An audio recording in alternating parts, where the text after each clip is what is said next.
सबको मेरी जय जिनेन्द्र। आज 30 जुलाई 2024 ट्यूसडे है। And we will continue with Bal Bodh भाग 1। और आज हम पढ़ेंगे चैप्टर नंबर 6, दिनचर्या, जो कि पेज नंबर 17 पे है। और आज की टीचर हैं रूही जी जैन। पर इससे पहले कि मैं रूही जी को कंट्रोल दूं, जस्ट एक दो बातें मेरे को बतानी है आपको।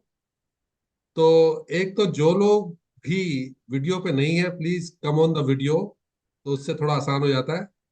और दूसरा, अगर आई थिंक सब लोगों ने कंट्री भी दिखी है, विच इज वेरी गुड। और इसके अलावा लास्ट वीक हम लोगों ने जीव अजीव का चैप्टर पढ़ा था। और उसमें हमने आत्मा और शरीर के बारे में डिस्कशन करा था। आत्मा को जीव भी कहते हैं। कई बार हम सांसारिक दृष्टि से यानी उपचार से हम शरीर और जीव को एक कह देते हैं, पर शरीर अलग है और आत्मा अलग है, यानी जीव अलग है। तो मैंने एक वीडियो आज शेयर करी है अपने व्हाट्सएप ग्रुप पे, उसका नाम है एक चीज मिलेगी वंडरफुल। और ये video I think is a must see video for everyone. इसमें 2 घंटे की पिक्चर है, बहुत ही अच्छी कहानी है, बहुत अच्छा पिक्चर बनाया गया है।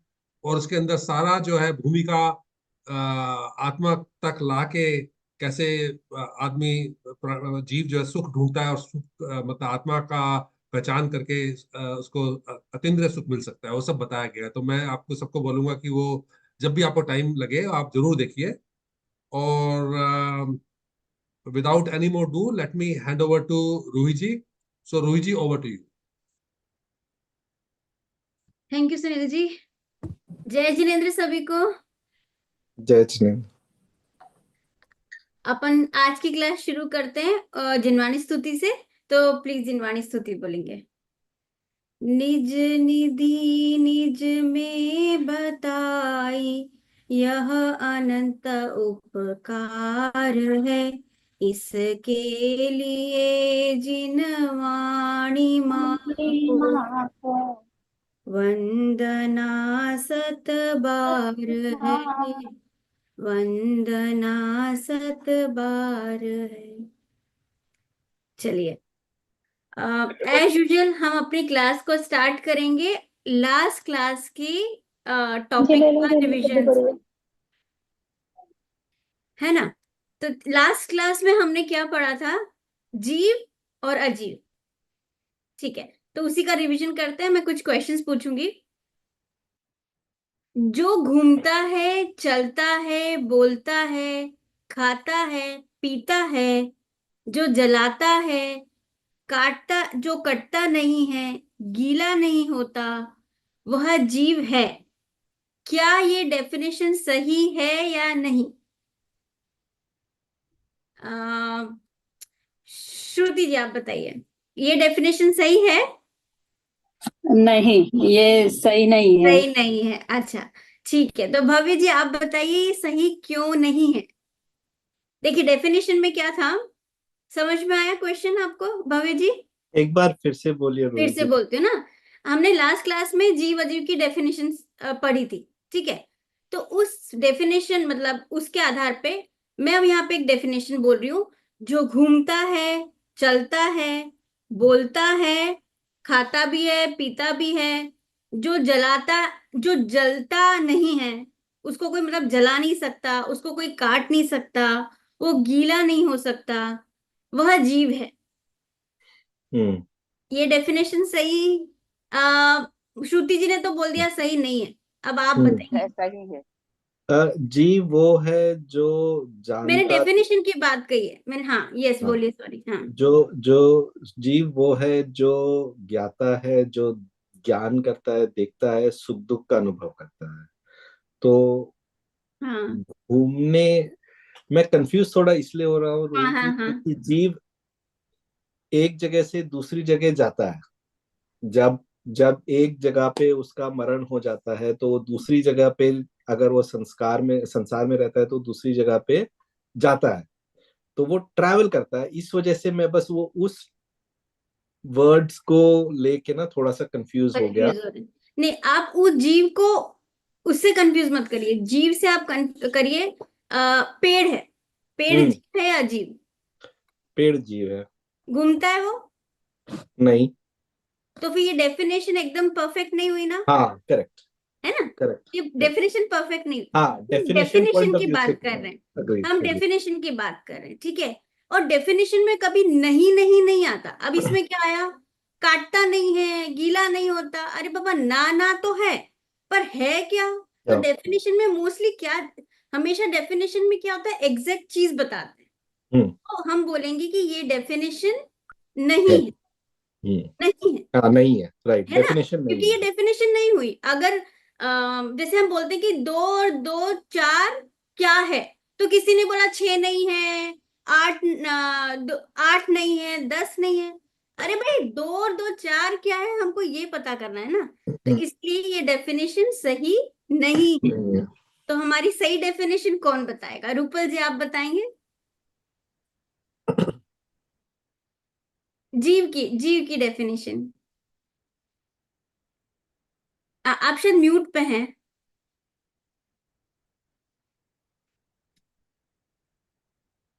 रूपल जी आप म्यूट पे हैं, मैं तब तक किसी और से पूछती हूँ। शीतल जी आप बताएंगे जीव की डेफिनेशन क्या है?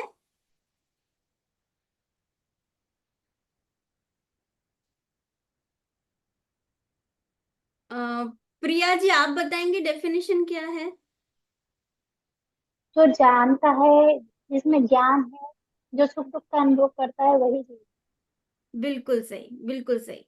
तो है ना, क्या आएगा अपनी डेफिनेशन सही? जो ज्ञाता दृष्टा है, मतलब जो जानता देखता है, और साथ में जो सुख दुख का अनुभव करता है, वही जीव है। ठीक है। तो अतिशय जी आप बताएंगे कि फिर अजीब की डेफिनेशन क्या होगी? मैम अजीब जय जिनेंद्र सभी को। तो अजीब के लिए हो जाता है जो ज्ञाता दृष्टा नहीं है, जिसको सुख दुख का अनुभव नहीं होता, तो उसको हम अपोजिट में बोलते हैं कि वो अजीब है। बिल्कुल सही, बहुत अच्छा। जी। पता है डेफिनेशन से, सॉरी मैं अभी डेफिनेशन की बात चल रही थी तो थोड़ा और करूं। अपन बाल बोध क्यों स्टार्टिंग से पढ़ रहे, कि हमको सब चीज बहुत अच्छे से आए। तो ऐसे ही हम हर चैप्टर्स की डेफिनेशन अच्छे से बिल्कुल याद कर ले, कि कोई भी पूछ गया ना, तो देव क्या होता है, तीर्थंकर क्या होता है, मंगल का क्या मतलब होता है, तो ऐसे ही हम सब डेफिनेशन याद करें तो बहुत अच्छा है। आज अच्छा लगा सुन के, डेफिनेशन सब याद हैं। अब मेरा क्वेश्चन आया, जीव किसे जानता है? जीव किसे जानता है? ऑप्शंस में है। केवल जी आप ट्राई करेंगे कि जीव किसे जानता है, मतलब किस किस को जानता है जीव? केवल जी, केवल जी। अच्छा नितिन जी आप बताइए, जीव किसको जानता है? लास्ट क्लास में हमने पढ़ा था, मैं अगर उसको नहीं है तो मैं आपको हिंट भी दे सकती हूँ। जीव जीव में ज्ञान के कारण वो सुख दुख का अनुभव करता है। हाँ जी, सुख दुख का अनुभव करता है। मेरा क्वेश्चन ये था, जीव किसे जानता है, मतलब किस किस चीजों को जानता है? जीव सभी सब कुछ जानता है। सब कुछ जानता है, तो सब कुछ में क्या चीज, जैसे और मैं हिंट, जैसे पर पदार्थों को जानता है, सब कुछ में मतलब पर पदार्थों को जानता है। हर और पदार्थ को जानता है। तो और वो खुद को जान सकता है। हाँ, खुद को जान सकता है यार। हाँ बिल्कुल। उसमें तो इसका, हाँ इसका हम आंसर यही ताकत है होगा कि वो स्व पर प्रकाशी होता है, मतलब वो जो आवाज आ रहा है? हाँ जी हाँ जी आ रहा है। थोड़ा सा डिस्टर्ब हुआ था इसलिए क्लियर नहीं हुआ। आप कुछ बोलना चाहते हैं? नहीं, ये आपका कट रहा है बीच बीच में आवाज, मतलब। अच्छा, मेरी आवाज हम्म, कट रही है। अगर और हाँ। कटे ना तो फिर मैं बाकी में जगह चेंज कर लूंगी, अगर ऐसा है तो। बट मेरा क्वेश्चन ये था कि जीव पर पदार्थों को भी जानता है और स्व को भी जानता है, ऐसा नहीं होता कि सिर्फ दूसरों को ही जाने, उसको खुद को जानने की भी सामर्थ है ना। जैसे हम आत्मा का ध्यान करने में हम पर पदार्थों का ध्यान तो करते ही नहीं है, हम अपने स्वयं का करते हैं। तो इसलिए जब भी क्वेश्चन आता है जीव किसे जानता है, तो जीव सब पर पदार्थों को और स्वयं को भी जान सकता है। ठीक है। इस पाठ में 2 टाइप के अजीब बताए हैं, जीव अजीव के चैप्टर में। वो कौन कौन से अजीब हैं? 2 टाइप के जीव अजीब बताए, अजीब 2 टाइप के अजीब बताए हैं इस पाठ में। ये हाँ श्रुति जी। एक तो बताया दूध और पानी की तरह, जैसे शरीर और आत्मा, और हाँ एक जो पुद्गल पदार्थ जितने भी रहते हैं, कुर्सी, टेबल, हाँ वो सब। तो ये दो टाइप के जीव, मतलब अजीव बताए हैं। हाँ जी। और इन श्रुति जी के आंसर से सब सहमत है? शिल्पा जी आप सहमत हो?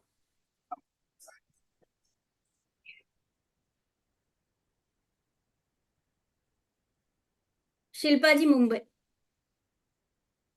हाँ वो मैं समझ गई, उन्होंने बोला हाँ बिल्कुल सहमत है।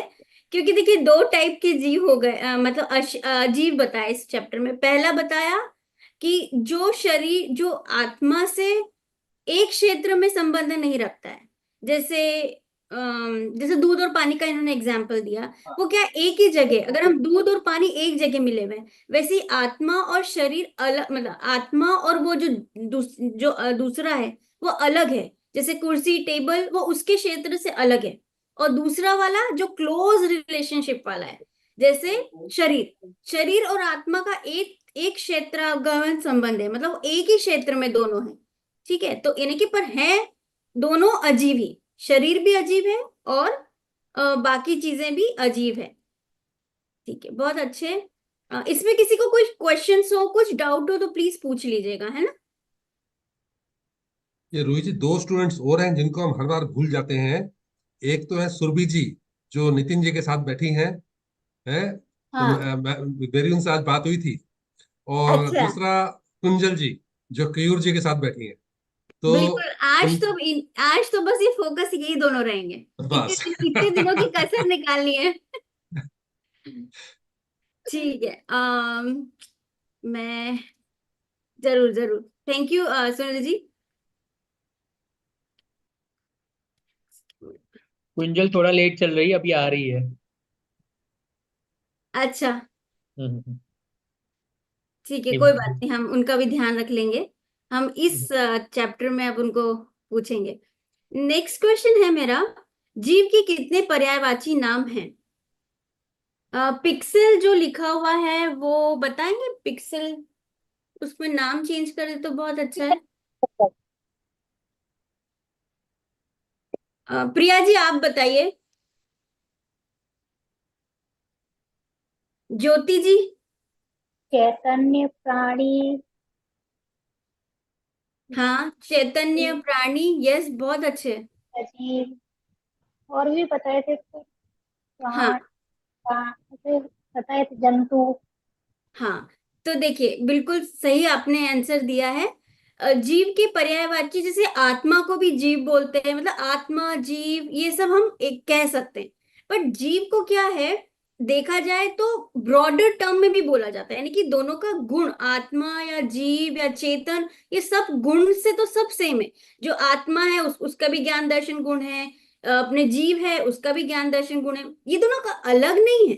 बट क्या है, हम बोलने की भाषा में क्या बोलते हैं, व्यवहारिक भाषा में क्या बोल देते हैं, जो जीव मतलब जीव के साथ में घुल मिलकर एक साथ रहने वाले शरीर को हम जीव कह देते हैं। मतलब अजीव और जीव का जहां मिलन है ना, उसको पूरे को हम जीव कह देते हैं। जैसे अगर हमको एक इंद्रिय बताना है कि शरीर, जैसे एक इंद्रिय बताना है कि एक इंद्रिय जीव है, ये दो इंद्रिय वाला जीव है, ये तीन इंद्रिय जीव वाला जीव है तो वही शरीर और आत्मा सब अलग अलग है, पर उसके पूरे को भी हमने जीव बोल दिया। पर आत्मा को भी हम जीव बोलते हैं। तो जब ये बोलने की क्या होता है, किसी परिप्रेक्ष्य में बोलते हैं ना, तब हम जीव बोल देते हैं कि जीव, जीव कभी आत्मा कभी जीव। जीव मतलब जब भी शरीर से हाथी है तो हाथी को हम क्या बोलेंगे, ये पूरा जीव है ना हाथी। पर जब हम अंदर में क्या समझेंगे, शरीर अलग है और उसकी आत्मा अलग है। ठीक है, तो इसलिए हम जीव आत्मा ऐसे तो सेम है, बट कहने की दृष्टि से हम बोल देते हैं कि जीव है ना, जिसमें आत्मा और शरीर मिलकर जीवित, जिसमें भी हमको जीवित चीजें दिखानी है ना कि ये जीवित है, तो उसको बोल देंगे हम जीव। ठीक है, बट वैसे अगर हम तत्व की दृष्टि से देखा जाए, वो आगे पढ़ेंगे, तत्वों में भी क्या होता है, एक जीव अलग तत्व है, है ना। पुद्गल में भी जीव अलग है, तो और पर उसमें शरीर अलग है उसमें। बट हम जब हम समझाते हैं या जब हम बताते हैं कि हमें हिंसा नहीं करना चाहिए, तो कोई ऐसा नहीं बोलेगा कि अरे जो चींटी है उसको मत मारो। तो बोलेंगे नहीं नहीं, आत्मा अगर शरीर है तो वो चींटी को भी मार देगा, अरे ये तो शरीर है ना, पर उसके अंदर आत्मा भी तो है। तो इसलिए हमको अहिंसक प्रवृत्ति बताने के लिए, या तो फिर विविध पर्यायों में रहने वाले विभिन्न जीव को जीवत्व की अपेक्षा से तो समान है, पर एक इंद्रिय, दो इंद्रिय आदि, त्रस्त, स्थावर आदि के जब भी हमको भेद बताने होते हैं जो कि शरीर के सापेक्ष हैं, तब हम संसारी जीवों को इन भेदों को ज्ञान कराने के लिए तथा हमारा जीवन इस शरीर हमारा जीवन हमारे इस शरीर में ही है, अंत्यंत नहीं है, इस प्रकार अपने जीव की खोज सरल करने के लिए हम अजीव होते हुए भी जीव को जीव सहित शरीर को उपचार से जीव कह देते हैं। मतलब अजीव होते हुए भी उस शरीर को हम जीव कह देते हैं। ठीक है। अब जैसे एग्जाम्पल है कि अगर हमको किसी बर्थडे पार्टी में कोई बच्चा पैदा हुआ है किसी के घर में, अब हमको उसके घर जाना है ना, कोई प्रेजेंट लेके जाना है, तो हम ये थोड़ी ना सोचेंगे अरे वो बच्चा है उसका जीव अलग है, मतलब आत्मा है और उसका शरीर अलग है, तो आत्मा के लिए तो हम जिनवाणी लेके जाएं और शरीर के लिए हम गिफ्ट लेके जाएं। ऐसा हो सकता है क्या?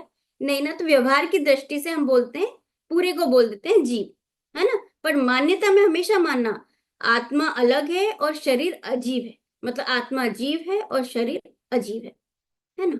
अब है नेक्स्ट क्वेश्चन मेरा आया, चश्मे से देखते हैं कि चश्मा देखता है? अतिशय जी, क्वेश्चन है चश्मे से देखते हैं कि चश्मा देखता है? मैम वही लास्ट क्लास में डिस्कशन हुआ था कि चश्मे के द्वारा देखते हैं, तो हाँ जी, बेसिकली थ्रू, तो चश्मे से नहीं, चश्मे के चश्मे थ्रू के हम देखते देखते हैं। हाँ, आंख के माध्यम से देखते हैं कि आंख देखती है? हैं, आंख के माध्यम से हम देखते हैं, है ना। ठीक है, बिल्कुल सही। मेरा नेक्स्ट क्वेश्चन है, तो देखता कौन है? आत्मा नहीं देखती, सॉरी आंख नहीं देखती, तो फिर देखता कौन है? ज्योति जी। जीव देखता है, जीव। जीव देखता है, ठीक है, बिल्कुल ठीक। तो ये बताइए कि आंख क्या हो गई, जीव की अजीब? आंख अजीब हो गई क्योंकि वो शरीर का अंग है, शरीर पुद्गल है, तो वो हाँ, अजीब है। हाँ जी, बिल्कुल ठीक, बिल्कुल ठीक। अच्छा, एक है मुगले आजम मूवी देखी है आप लोगों ने, है ना। तो उसमें ना सलीम और अनारकली के बीच में प्रेम था, बट क्या हुआ, सुल्तान अकबर को वो मंजूर नहीं था, तो अनारकली को क्या किया, लाहौर के किले में दीवार में जिंदा चुनवा दिया। ठीक है। अब जब जिंदा चुनवा दिया, जब तक उसमें जान थी तब तक तो वहां बहुत अंधेरा था। ठीक है। अब अनारकली ना तो सलीम से मिल पा रही थी, तो क्या वो इतने अंधेरे दीवार में चुनने के बाद में भी उसकी आंखें भी बंद थी, अंधेरा भी था, क्या वह राजकुमार सलीम को देख पा रही थी? देखिए, बहुत बहुत ही मतलब बस मैं एग्जाम्पल लिया है मैंने ताकि ये याद रहे। बताइए, अनारकली राजकुमार सलीम को देख पा रही थी जबकि वो हाँ, दीवार में देख पा चुनी रही गई थी, थी? शीतल जी, देख हाँ पा जी रही थी। बोलिए। देख पा रही हाँ, थी, हाँ। देख पा रही थी। क्यों? क्योंकि पर आंखें तो क्यों? थी, उस क्योंकि टाइम वो पे दिख तो ज्ञान नहीं में रहा है, था।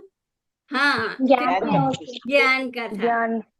बिल्कुल वो अपने ज्ञान से जानती है। तो क्या हेंस प्रूव क्या हुआ कि हम हमारे ज्ञान से जानते हैं, आंखों से नहीं जानते, आंखों के द्वारा जानते हैं। ठीक है। तो इसी तरह ऐसे ही जैसे अगर हम कहीं ऑफिस में कहीं और सिटी पे टूर पे गए, तो क्या हमें अपना बच्चा नहीं दिखता? क्या हमारी फैमिली नहीं दिखती? दिखती है। क्यों? क्योंकि हम हमारे ज्ञान से उन सबको देख रहे हैं। ठीक है। नेक्स्ट क्वेश्चन है, क्रोध किसको आता है? आंखों को आता है या हाथों को आता है? सुरभि जी, मेरा क्वेश्चन है, क्रोध किसको आता है? आंखों को या हाथों को या किसी और को? क्रोध ना आंखों को आता है ना हाथों को आता है। जी, फिर किसको आता है? क्रोध हमारे जीव को आता है, हमारी आत्मा को। जी बिल्कुल ठीक। देखिए, जिसको गुस्सा आता है वो जीव है, वो आत्मा में गुस्सा, मतलब गुस्सा हुआ है, और गुस्से में आंखें जो लाल हुई हैं वो शरीर में हुई है। ठीक है। अम देखिए, एक बच्चा था, वो 2 घंटे से खेल रहा था, है ना, उसको बीच में कहीं चोट लगी, बट फिर वो खेले जा रहा है, खेले जा रहा है। जब खेल खत्म हुआ तो फिर वो रोता रोता मम्मी के पास आया, मम्मी मुझे तो लग गई, देखो ना लग गई। तो मम्मी ने पूछा कब लग गई? बोले पता नहीं कब लग गई। तो जब लगी थी तो उसको दर्द नहीं था क्या? रूपल जी, मेरा क्वेश्चन है, जब बच्चा जब बच्चे को 2 घंटे पहले लग गई, है ना, खेल खेल में लग गई, पर वो 2 घंटे तक खेलता रहा, तो जब हाँ लगी थी तब दर्द नहीं था क्या उसको, रूपल जी? था दर्द तो था उसे। दर्द था। तो फिर या उसको उसको ध्यान, हाँ, उसको फिर दर्द का एहसास क्यों नहीं हुआ?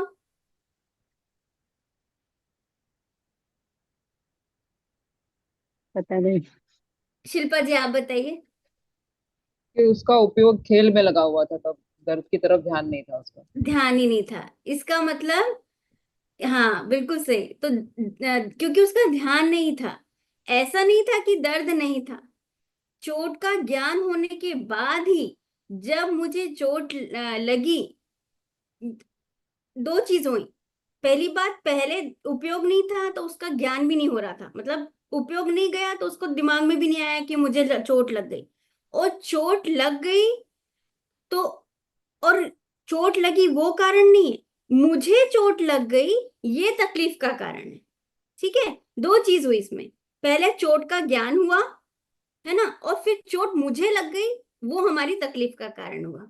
ठीक है, तो ये क्वेश्चन था। अब नेक्स्ट क्वेश्चन मेरा है, जीव अजीब समझने से क्या लाभ है? ये कौन, अंतिमा जी आप बताएंगे प्लीज। जीव अजीव को समझने से हम स्वयं अपनी सही पहचान कर सकते हैं और हम अपनी आत्मा का ज्ञान करके स्वयं परमात्मा बन सकते बिल्कुल, बहुत ही अच्छा, वेरी गुड। ऐसा और कोई ऐड करना चाहेगा, या फिर आप अंतिमा जी की बात से सहमत हैं? क्योंकि ये क्वेश्चन बहुत जरूरी है, क्योंकि हमने पाठ ही क्यों पढ़ा है। तो अच्छे कौन सुख की प्राप्ति कर सकते हैं। हाँ जी, सच्चे सुख की प्राप्ति कर सकते हैं। सत्संग अतिशय जी, आप भी कुछ ऐड करना चाहेंगे, या इसी चीज को बोलना चाहेंगे, या इसी चीज को समझाना चाहेंगे आप? हैं। जी मैम, तो जीव अजीव के ज्ञान के बिना मैम, जो हम लोग का डिस्कशन था कि सुख दुख की अनुभूति नहीं होती, या सुख की हाँ अनुभूति नहीं होगी हमको, आत्मा की सही पहचान नहीं होगी, और आत्मा के पहचान के बिना सुख की प्राप्ति नहीं होगी। तो ये कोरिलेशन भी हमने समझा था। अगर हाँ हमें सुखी होना है तो इसके जीव अजीव का ज्ञान आवश्यक है, और जीव अजीव का ज्ञान करके हम स्वयं भगवान बन सकते हैं। तो हाँ ये यहाँ तक हम लोग का एक कॉन्टेक्स्ट में डिस्कशन हुआ था। हाँ। कैडाला का भी एग्जांपल लेते, just to add a little more, कि तीन हम्म लोग में अनंत जीव है तो वह भी सुख चाहते हैं। तो हम्म सभी जीव बेसिक सुख की प्राप्ति चाहते हैं, तो लेकिन उसका मार्ग क्या है, तो यहाँ वो जीव अजीव का भेद करके या उसका उसकी अंडरस्टैंडिंग करके हम उसको पा सकते हैं। बिल्कुल बिल्कुल। हाँ जी, अर्पणा जी आप कुछ बताना चाहेंगे कि हमने जीव अजीव का जो चैप्टर पढ़ा था, उससे जीव अजीव को जानने से हमें क्या लाभ है?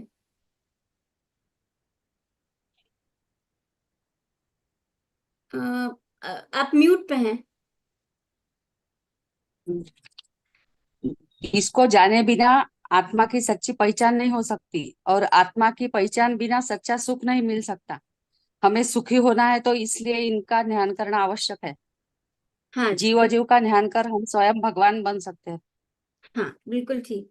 अब ये क्वेश्चन मेरा नेक्स्ट है कि जो मुनिराज हैं, है ना, उनको, वो उनके बहुत मतलब वो एक टाइम खाना खाते हैं, जमीन पे सोते हैं, और नंगे पांव चलते हैं, मतलब बहुत सारे उनको परिचय वो सहते हैं।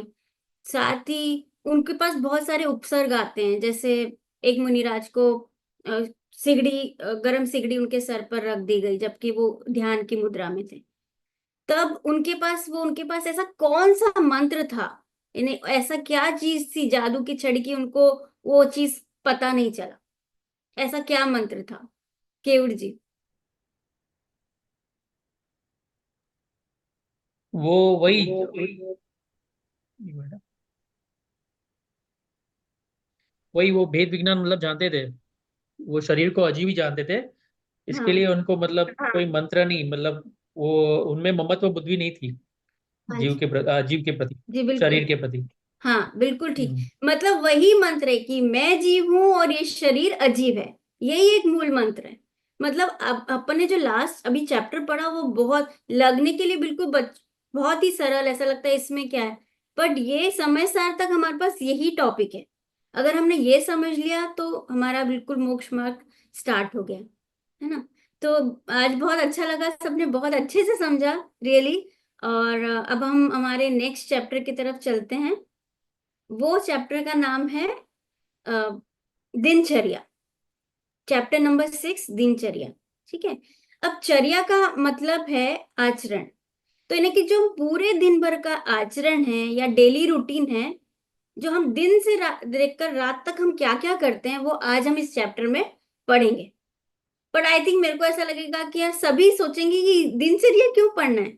दिनचर्या तो हमको सबको पता ही है, सुबह उठेंगे, है ना, ये तो बच्चों के लिए चैप्टर होना चाहिए। सुबह उठो, फ्रेश हो जाओ, ब्रेकफास्ट करो, ब्रेकफास्ट बनाओ, बच्चों को तैयार करो, ऑफिस जाओ या घर का काम करो, फिर बच्चों को ट्यूशन छोड़ने जाओ, लेने जाओ, शाम का खाना बनाओ, फिर शाम को बच्चों को पढ़ाओ या फैमिली मेंबर से बात करो, टीवी देखो और सो जाओ।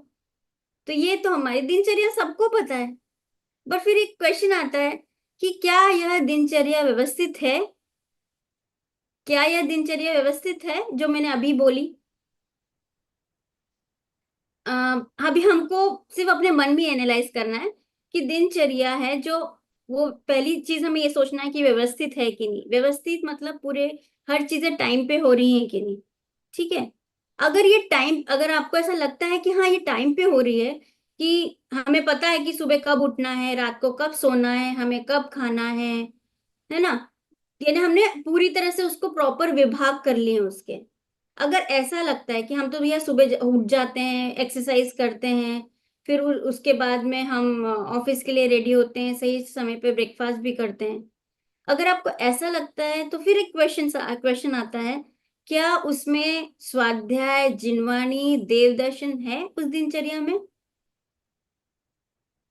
उस दिनचर्या में ये सब चीजें हैं?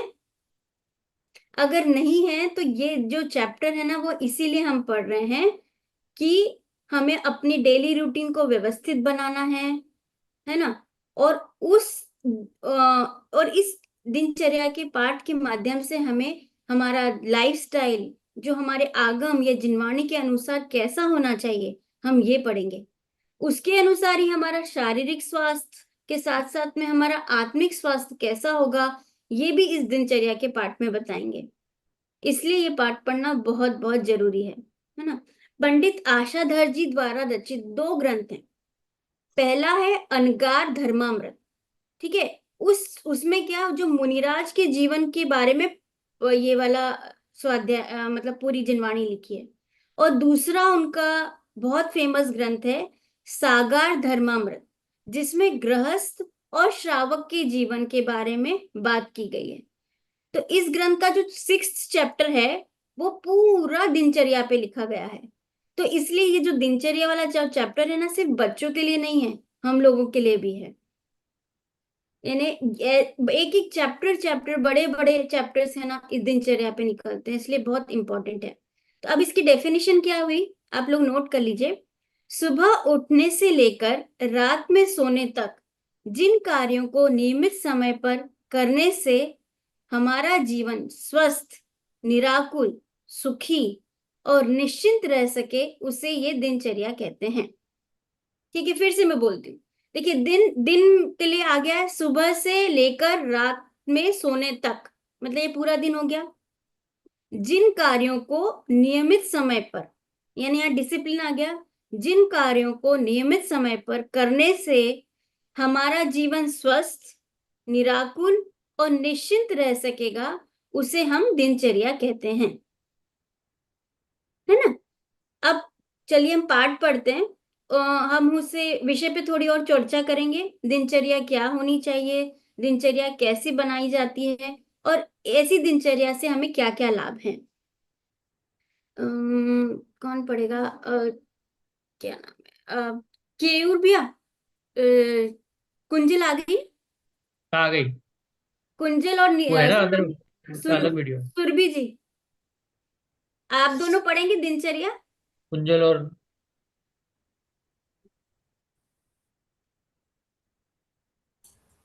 जी ये बालकों से आप बालक मतलब सुरभि जी आप बालक बन जाइए, जी मतलब रमेश, और कुंजल जी आप अध्यापक बन जाइए।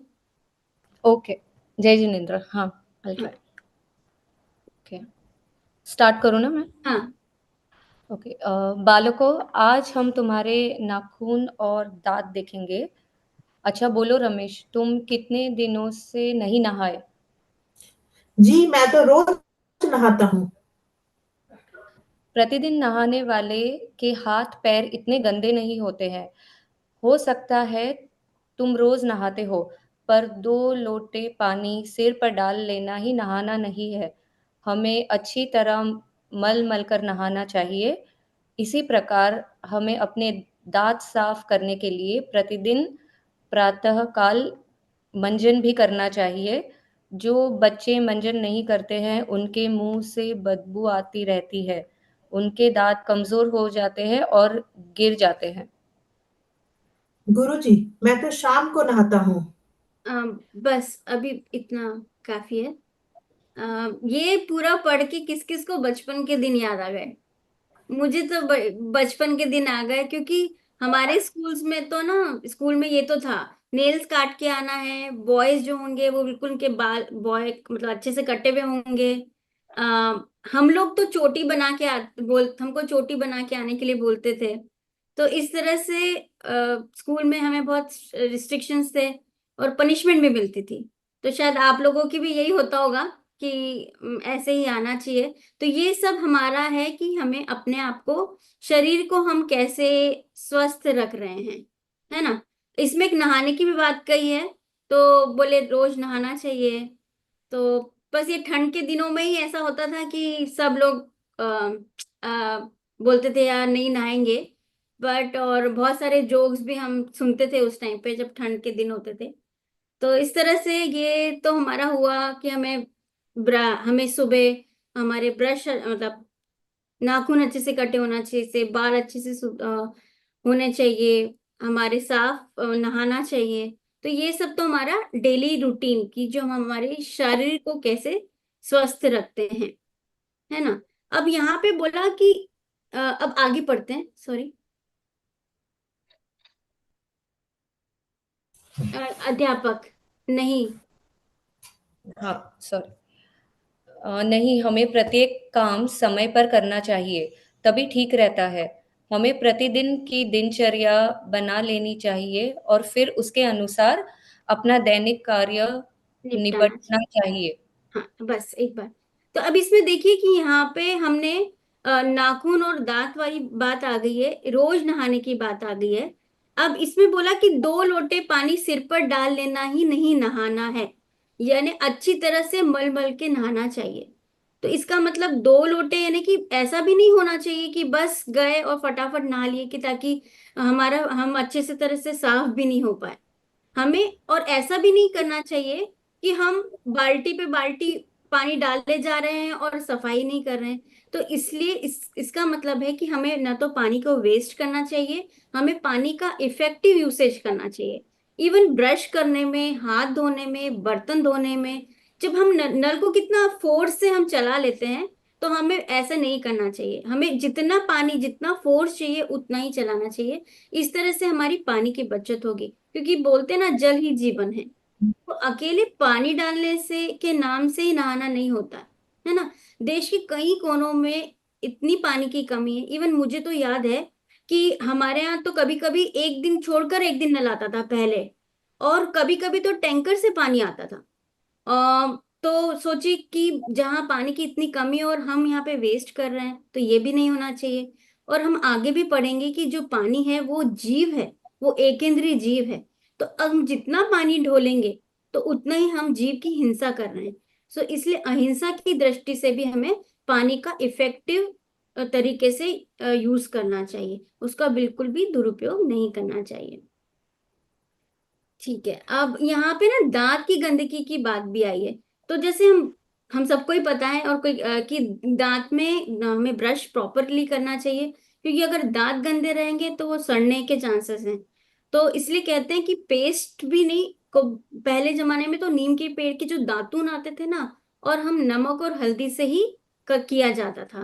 कहा जाता है कि जो पेस्ट होता है ना वो भी अभक्ष की कैटेगरी में आता है, पर इस पे मैं अभी जोर नहीं दूंगी। पर हम बस यही है कि हमें ब्रश वगैरह अच्छे से करना चाहिए। नेक्स्ट में आया था कि उन्होंने बोला गुरुजी मैं तो शाम को नहाता हूँ। तो अब गुरुजी ने क्या सही चीज बात बोली है कि देखिए हर काम को समय पे करना चाहिए। अगर यहाँ पे आता मैं शाम को भी नहाता हूँ तो चलता, कि हम गर्मी के दिनों में 2 बार नहा सकते हैं। पर इन्होंने बोला कि मैं शाम को ही नहाता हूँ, नहाने का काम हमेशा सुबह ही करना चाहिए। इसलिए जो दिनचर्या है उसमें प्रतिदिन दिनचर्या बना लेनी चाहिए, और जो दिनचर्या बनती है ना, समय सारणी जो बनती है उसके अनुसार ही हमें दैनिक कार्य करना चाहिए। तो ये बहुत इंपॉर्टेंट है, यहाँ पे हमें डिसिप्लिन के बारे में अध्यापक कह रहे हैं, है ना। अब नेक्स्ट पैराग्राफ। गुरुजी हमारी दिनचर्या आप ही बना दें, हम आज से उसके अनुसार ही कार्य करेंगे। प्रत्येक बालक को चाहिए कि वह सूर्योदय होने के पूर्व बिस्तर छोड़ दे। सबसे पहले 9 बार नमोकार मंत्र का जाप करे, फिर थोड़ी देर आत्मा के स्वरूप का विचार कर मन को शुद्ध करे। हाँ बस एक लाइन और भी पढ़ लीजिए, उसके नीचे वाली। क्या मन ही अशुद्ध होता है? हाँ बस यहाँ तक। अब आया रमेश जी। रमेश ने बोला गुरुजी आप ही हमारी दिनचर्या बना दीजिए। तो अध्यापक ने क्या बात बोली यहाँ पे, ये वाला पैराग्राफ बहुत इंपॉर्टेंट है ना। तो अध्यापक बोले कि दिन की शुरुआत होती है उठने से, है ना। तो आयुर्वेद शास्त्रों में कहा है ब्राह्म्य मुहूर्तम उत्तिष्ठित स्वस्थो रक्षार्थमायुष। मतलब जो लोग चाहते हैं कि निरोगी रहें, स्वस्थ रहें, अपनी आयु की रक्षा के लिए ब्रह्म मुहूर्त में उठना चाहिए। फिर से मैं बोलती हूँ, आयुर्वेद शास्त्रों में, ये अभी जैन शास्त्रों में नहीं, अभी तो आयुर्वेद शास्त्रों में कहा है ब्रह्म मुहूर्त उत्तिष्ठेत स्वस्थो रक्षार्थमायुष। मतलब जो लोग चाहते हैं कि निरोगी रहें, स्वस्थ रहें, अपनी आयु की रक्षा के लिए ब्रह्म मुहूर्त में उठना चाहिए, है ना। तो यहाँ पे ब्रह्म मुहूर्त में उठने की बात बोली है। अब कौन बताएगा कि ब्रह्म मुहूर्त क्या होता है? ज्योति जी आप बताएंगे ब्रह्म मुहूर्त क्या होता है?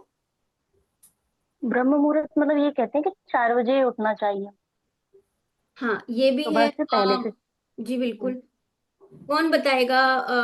भव्य जी आप बताएंगे ब्रह्म मुहूर्त क्या होता है? गेस करूंगा रूही जी कि हाँ सूर्योदय कोई के पहले का कोई बात। समय को ब्रह्म मुहूर्त हाँ कहते हैं। बिल्कुल, ये तो है। आपका जवाब आधा सही है, थोड़ा सा और ऐड कर सकते हैं। पर सूर्योदय से कितना पहले? अंतिमा जी। सूर्योदय से 48 मिनट्स पहले। हाँ बिल्कुल सही। अलका जी आप सहमत हैं कि ब्रह्म मुहूर्त क्या होता है? एक मुहूर्त 1.5 घंटे के रहता है, हाँ तो वही 48 मिनट का तो है। मतलब हम्म, सूर्योदय जब निकलता है तो जब भोर की बेला जो कहलाती है वो ब्रह्म मुहूर्त है। हाँ बिल्कुल सही है ना? सूर्योदय हुआ नहीं है पर लालिमा आकाश में आने वाली है, हाँ वो कहलाता है। वो कराते हैं, बिल्कुल सही है ना। तो अब आगे तो हमने ब्रह्म मुहूर्त का पता है। तो यहाँ पे क्या बोला है, जिसको जिसको अपना निरोगी रहना है वो ब्रह्म मुहूर्त में उठना चाहिए, है ना। तो हमको सबसे पहले व्यक्ति को चाहिए कि वो सनराइज से पहले उठे। आप बता सकते हैं कि सनराइज से पहले ब्रह्म मुहूर्त में उठने की क्यों बात बोली है? मनीष, श्रुति जी आप बताएंगे कि हम एक एक दो रीजन बताइए कि सनराइज से पहले क्यों उठना चाहिए। हमारा स्वास्थ्य अच्छा रहता है उस टाइम। इतने शुद्ध वातावरण रहता है कि हम जो कुछ भी याद करते हैं तो वो हमको जल्दी याद हो जाता है। हाँ जी। अर्पणा जी आप और बताएंगे और कोई रीजन साथ में।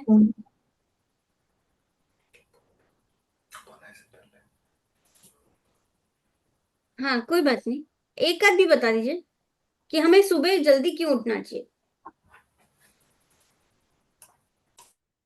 सुबह सुबह उठने से मन मन और शरीर दोनों स्वस्थ रहता है। बिल्कुल सही, बिल्कुल सही। अब रूपल जी आप बताओगे कि और कि सुबह उठने से मन और वो स्वास्थ्य क्यों अच्छा रहता है। रूपल जी। सुबह वातावरण बहुत शुद्ध रहता है। हाँ जी बिल्कुल, वातावरण शुद्ध रहता है, पहली चीज हो गई, वातावरण शुद्ध होता है। श्रुति जी ने बताया था वातावरण शुद्ध रहता है, हमारा मन शांत रहता है। अर्पणा जी ने बताया कि हमारा स्वास्थ्य अच्छा रहता है। तीन चीज। नितिन जी आप और बताएंगे कि हमको सुबह क्यों उठना चाहिए जल्दी। थकावट नहीं होती है सुबह सुबह। सुबह सुबह थकावट नहीं होती है। नितिन जी और क्या लगा सकते हैं। देखिए सुबह उठने से मेन तो है फ्रेशनेस का, क्योंकि पूरी रात जो आप आराम करा है एक तरह प्रॉपर। अब क्वेश्चन लेकिन ये है कि सूर्योदय से पहले क्यों उठना चाहिए। हाँ देखिए उठने का एक आदमी रेस्ट कर रहा है मैं बताऊं। जो भी हाँ रेस्ट कर रहा हाँ है मनीषा जी मैं एक बार पूछती हूँ। लेकिन एक्चुअली में देखा जाए तो वो एक पीरियड होता है जो रात का पीरियड ऐसा होता है जिसमें सब तरफ शांति होती हाँ होती है। हाँ सब बेसिकली देखा जाए तो जैसे इंडस्ट्रियल एज को छोड़ दें अगर अभी, हाँ तो इन द पास्ट या पुराने उसमें उस टाइम पे सभी लोग जो है आराम कर रहे होते हैं, सब पूरी तरफ शांति है, कोई चहल पहल नहीं है, ना हाँ। बच्चों के ना क्या था ना बच्चे ना घर में कुछ भी नहीं हो रहा। हम्म। तो उस टाइम पे उठना एक तरह से बेसिकली सब कुछ जो है रीस्टार्ट हो रहा है और उस हाँ पीरियड में बिल्कुल शांत माहौल रहेगा, तो it's kind of a refreshing atmosphere. तो बिल्कुल। इसीलिए बोला गया है कि सुबह जल्दी उठो, हाँ क्योंकि अगर सपोज करो आप लोग कोई लेट उठ रहा है तो हाँ इसका मतलब क्या है, बाकी लोग जो पहले उठ चुके हैं वो ऑलरेडी एक्टिविटीज में इन्वॉल्व हो जाएंगे, तो आपके आसपास जो है वो वातावरण शांत वातावरण नहीं मिलेगा। तो हाँ इसीलिए बेटर ये है कि जो शांत वातावरण मिले आपको, तो उसके लिए बाकी सब जैसे जनरली अगर बाकी लोग जो उठ रहे हैं उसके अकॉर्डिंगली थोड़ा पहले उठ जाए उससे। बिल्कुल। हाँ बहुत अच्छी बात। और कोई बताना चाहेगा इसमें। शिल्पा जी आप कुछ ऐड करना चाहोगी। जल्दी उठने से सब कुछ समय हर चीज के लिए व्यवस्थित मिल सकता है, तो दिमाग दिन भर शांत बना रहता है और अपने लिए भी थोड़ा समय निकाल सकते हैं सुबह, अपने बारे में कुछ सोचे, ऐसा कुछ हम्म ध्यान करें। बहुत अच्छा। और अंतिमा जी ने बता कि कुंजल आप बताओ इसमें। हाँ मतलब साइंटिफिकली जो बॉडी के लिए जो स्वास्थ्य वगैरह बेटर होता है, और आई थिंक आत्मा के लिए भी जैसे हम उठते हैं तो मोस्टली हम किसी भी कषाय में इमीडिएटली नहीं जुड़ते हैं, क्योंकि ना हमारा वर्क चालू हुआ होता है, ना फैमिली के साथ आपकी कोई भी कॉन्वर्जेशन, या so you are not immediately engaging yourself into any राग द्वेष मोह कषाय, एंड उससे आत्मा का भी लाभ होता है बेसिकली। हाँ दैट इज व्हाट आई। हाँ नहीं अच्छा, बहुत सबने बहुत। अब मनीषा जी आप सब कंक्लूड कर दीजिए। और किसी को ऐड करना है। अतिशा जी आपको कुछ और बताना है इसमें जो अभी सबने बताया। मैम सारे पॉइंट्स हो ही गए हैं, तो एक वही है कि आपको दिन पूरा मिल जाता है, मतलब you are not wasting your time in sleeping itself. तो आपको ये कि क्योंकि आपको सारे काम करने हैं, स्वाध्याय करना है, आपको अपने रेगुलर लाइफ के काम भी करने हैं, तो you have time for everything. तो एक वो स्केड्यूल जो दिनचर्या हम जो टॉपिक आज पढ़ भी रहे हैं, तो उसी का वो है कि आपको स्केड्यूल तो करना है, बट स्केड्यूल के टाइम कहाँ है। तो आप अगर टाइम उठेंगे तो वो आपका स्केड्यूल का एक लेआउट तैयार हो जाएगा कि मुझे इस टाइम पे ये करना, and then you can follow the दिनचर्या। अगर एक स्टेप बैक देखते हैं तो जी तो जी बिल्कुल जी। एक बार अलका जी आज नहीं अलका जी हैं। ठीक है मनीषा जी आप पूरा बता दीजिए, सबका कंक्लूड कर दीजिए। हाँ तो सभी का ये है कि सुबह जब जल्दी उठते हैं तो दिन भर की जो चिड़चिड़ाहट होती है ये सब शांत हो जाती है। तो सुबह कोई जल्दबाजी नहीं होती है, कोई चिड़चिड़ाहट नहीं होती है, एकाग्रता होती है।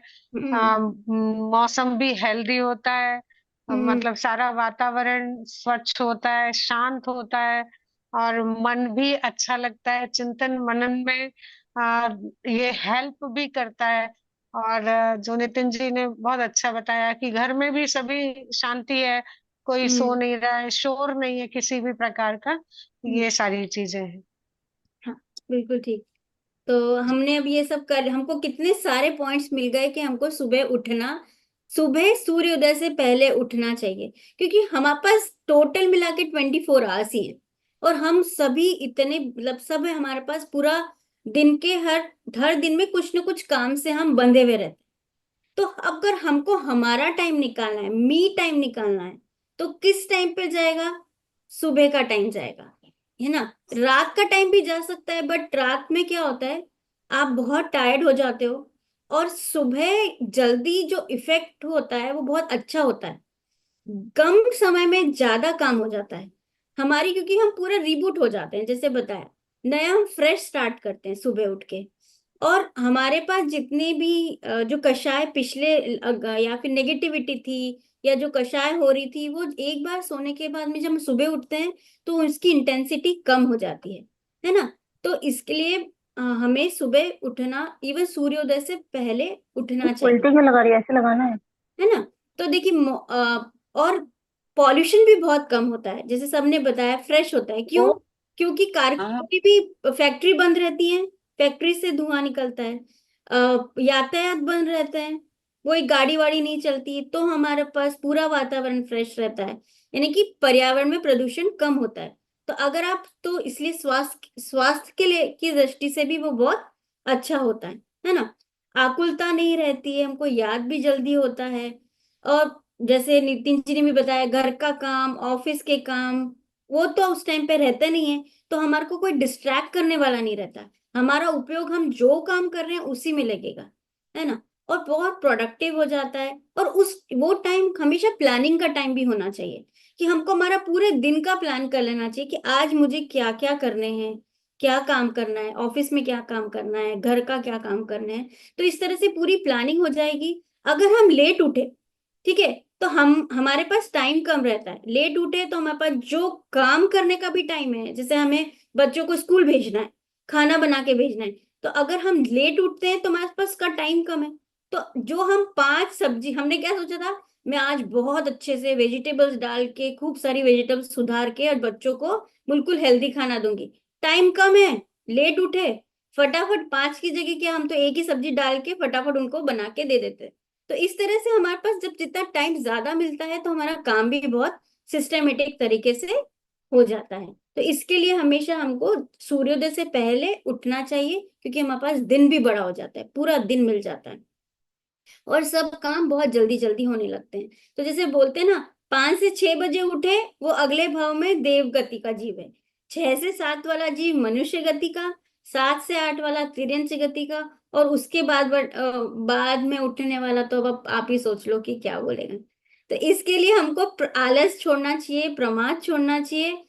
अलार्म लगाया तो बार बार स्नूज का बटन नहीं दबाना है, जिस टाइम पे हमको उठना है, हमको बिना कुछ सोचे हमको उसी टाइम पे उठने की आदत डालना पड़ेगी। और अगर हम सिर्फ 15 दिन सेम टाइम पे उठेंगे ना, आराम से हमारा वो टाइम, हमारा जो साइकिल है, वो उठने का साइकिल अपने आप बन जाएगा। तो पर अब ये है कि हम तभी सुबह जल्दी उठ सकते हैं जब हमको रात में जल्दी सोएंगे, तभी हम उठ सकते हैं। अगर रात को हम 2 या 3 बजे सोए या 1 बजे सोए, तो हम सुबह उठ सकते हैं क्या? नहीं उठ सकते। तो इसके लिए हमको हमेशा रात में जल्दी सोना पड़ेगा, अगर हमको नींद जल्दी खोलनी है तो, है ना। अब इसके बाद में आया, नींद तो चलिए अपने खुल गई, तो हम काहे के लिए नींद जल्दी उठे हैं?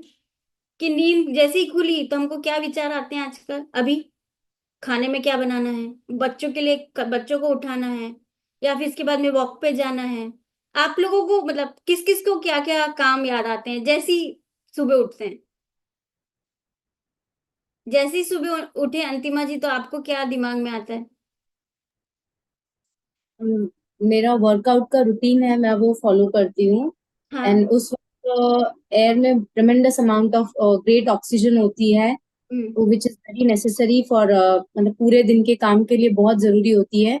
और हमारा ब्रेन जो है वो उस समय में बहुत अच्छे हैप्पी हार्मोन्स रिलीज करता है, तो उससे आप पूरे दिन के लिए इफेक्टिवली काम कर सकते हैं बिना किसी थकान के, है ना? तो है ना, आपने उसके सुबह बाद में उठने से आपको ये देखा कि मेरा किसका टाइम हो गया है, वर्कआउट का टाइम हो गया है, मेरे को वर्कआउट जाना है, तो सबसे पहले विचार आपने ये किया, है ना? भव्य जी, आप क्या विचार करते हैं, मतलब ऐसे इन जनरल? मैं तो सुबह उठ के बस चाय बनाने चला जाता हूँ। मतलब ऐसे ही अपने पूरा काम हमारा कहाँ जा रहा है कि उठे, या तो किचन दिखेगा, या तो वर्कआउट दिखेगा, है ना? या तो ऑफिस का दिमाग में चलेगा, अरे ये ऑफिस जाना है, जल्दी से बच्चों को छोड़ना है ना, किसी की रिस्पॉन्सिबिलिटीज जो जो है वो ध्यान आएगी, ठीक है? तो हमारा सबसे पहले उठने के बाद, चाहे हम 4 बजे उठे, 5 बजे उठे, 6 बजे उठे, हमारा सबसे पहला विचार कहाँ जाता है कि हमें क्या करना है। तो यहाँ पे दिनचर्या में ये बोला है कि ये नहीं करना है, क्योंकि पूरा दिन पड़ा है ये सब करने के लिए, हमारे पास पूरा दिन, ऐसे नहीं। तो हाँ, वो बोल रहे हैं सबसे पहले उठ के नमोकार मंत्र बोलना है, उस पे सब कुछ नहीं सोचना है, सबसे पहले बिल्कुल सावधान होकर, आलसी छोड़कर, ठंड के दिन है, सिडनी में बहुत ठंड है, रजाई से निकलो, हाथ मतलब भले ही रजाई में बैठे रहो, पर जी, नमोकार वो तो उससे पहले हो ही जाता है, लाइक भक्तामर और नवकार मंत्र का पाठ करने के बाद सारी बहुत, चीजें। हाँ, नहीं वो तो बिल्कुल सही है, अगर ऐसा होता है तो बहुत अच्छी बात है ना? जी जी जी, हाँ। पर हम इसलिए बार बार सुनते हैं, यही चीज हम करते हुए भी बार बार इसलिए सुनते हैं कि ऐसा ना हो कि हमारा कभी पर ऐसा दिन आए कि हम चाहे नहीं कर पाए, तो इसलिए 9 बार नमोकार मंत्र बोलना है। नमोकार मंत्र क्यों बोलना है? क्योंकि भगवान हम जिन नमोकार मंत्र में हम पंच परमेष्ठी को नमस्कार करते हैं, है ना? पंच परमेष्ठी को नमस्कार क्यों? क्योंकि वो हमारे आदर्श हैं, ठीक है? वो हमारे आदर्शों को याद करना है, उनके जैसे बनना है हमको, इसलिए नमोकार मंत्र बोलना है ना? अब नमोकार मंत्र यहाँ पे बोला है 9 बार नमोकार मंत्र बोलना है, ठीक है? तो 9 बार नमोकार मंत्र का ऐसे तो ज्यादा कुछ लॉजिक है, पर फिर भी लॉजिक क्या दिया जाता है, देखिए 9 को जब भी मल्टीप्लाई करेंगे, ठीक है, 9 जैसे मल्टीप्लाई करते हैं ना, तो उसमें 9, 18, 27, है ना? तो वो आप देखो 9 और 18, 18 में भी क्या 8+1, तो क्या आया ऐड होकर क्या आया, जैसे 9 दूनी 18, 9 3 27, है ना? तो 18 में भी क्या होगा, 1+8 क्या हुआ, 9। 9 27 में भी क्या हुआ, 2+7, पूरा अंक 9 का है। 9, है ना? अपन 100, अब बोलते हैं ना, 108 बार माला जपते हैं ना, तो उसमें भी क्या होगा, 108, तो 1+8 9, है ना? तो इस तरह से जो 9 का आंकड़ा है ना, उसको हम अक्षय मानते हैं। अक्षय मतलब हमेशा रहने वाला। तो जैसे अक्षय मतलब शाश्वत सुख की इच्छा का प्रतीक है हमारा 9 टाइम, है ना? और एक और चीज बोलते हैं कि जैसे 9 बार हम बोलते हैं, कि क्यों बोलते हैं, मन वचन काय से, मतलब कृत कारित अनुबोधना, इन सब से मिलके हमको वो तो 9 टाइम हो जाता है। मतलब मन का कृतकारित अनुमोदना, वचन का कृतकारित अनुमोदना, और काय की कृतकारित अनुमोदना, यानी ऐसे 9 बार हम नमोकार मंत्र बोलते हैं। देखिए, कृतकारित अनुमोदना मतलब, अगर जिसको नहीं पता है, कृत मतलब करना, कारित मतलब कराना, अनुमोदना मतलब कोई दूसरा कर रहा है तो उसकी प्रशंसा, मतलब उसकी प्रशंसा करना, ठीक है? तो कृत कारित अनुमोदना, तो मन वचन काय से हम कृत कारित अनुमोदना, मतलब ये 9 टाइम्स हो जाता है। हमें मन से, वचन से, काय से हम सभी पंच परमेष्ठियों को नमस्कार करते हैं, है ना? खुद भी, दूसरे करें तब भी, है ना? तो इस तरह से हमारे पास 9, मतलब एक काइंड ऑफ लॉजिक है, 9 बार नमस्कार करते हैं। अब जैसे मैंने आपको बोला था ना, पहले हम सागार धर्मामृत करके एक ग्रंथ है जिसमें छठे चैप्टर हमारा दिनचर्या पे है। तो उसके मंगलाचरण में भी देखो क्या लिखा है, ब्राह्मे मुहूर्तम उत्थाय व्रत पंच नमस्कृति। ब्राह्मे मुहूर्तम उत्थाय व्रत पंच नमस्कृति कोहम को मम धर्म किम व्रतम चेति परामर्शेत। यानी ब्रह्म मुहूर्त में उठकर पंच नमस्कार मंत्र बोलने के बाद मैं कौन हूं, मेरा धर्म क्या है, मेरे व्रत क्या है, इसका हमें विचार करना चाहिए। यानी जो आपने पैराग्राफ पढ़ा था ना, अभी कुंजल जी ने जो पैराग्राफ पढ़ा था उसमें सबसे बोला था ब्रह्म मुहूर्त में उठना है, मतलब सुबह जल्दी उठना है। फिर बोला था 9 बार नमोकार मंत्र बोलना है। फिर बोला था हमको किसका ध्यान करना है, आत्मा और परमात्मा का ध्यान करना है। तो यानी इसमें कितने काम हुए, कितने काम हुए, 3 चीजें बताई है ना। अलका जी, अलका जी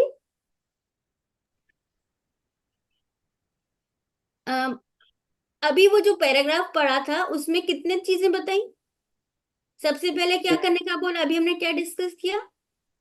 ये सबसे पहले हमारे लिए ब्रह्म मुहूर्त में उठना, हाँ जी 9 बार नमोकार उठकर हम्म नमोकार मंत्र पढ़ना पंच परमेष्ठी को, और अपने नित्य नियम के कार्य करके सबसे पहले मंदिर जाए।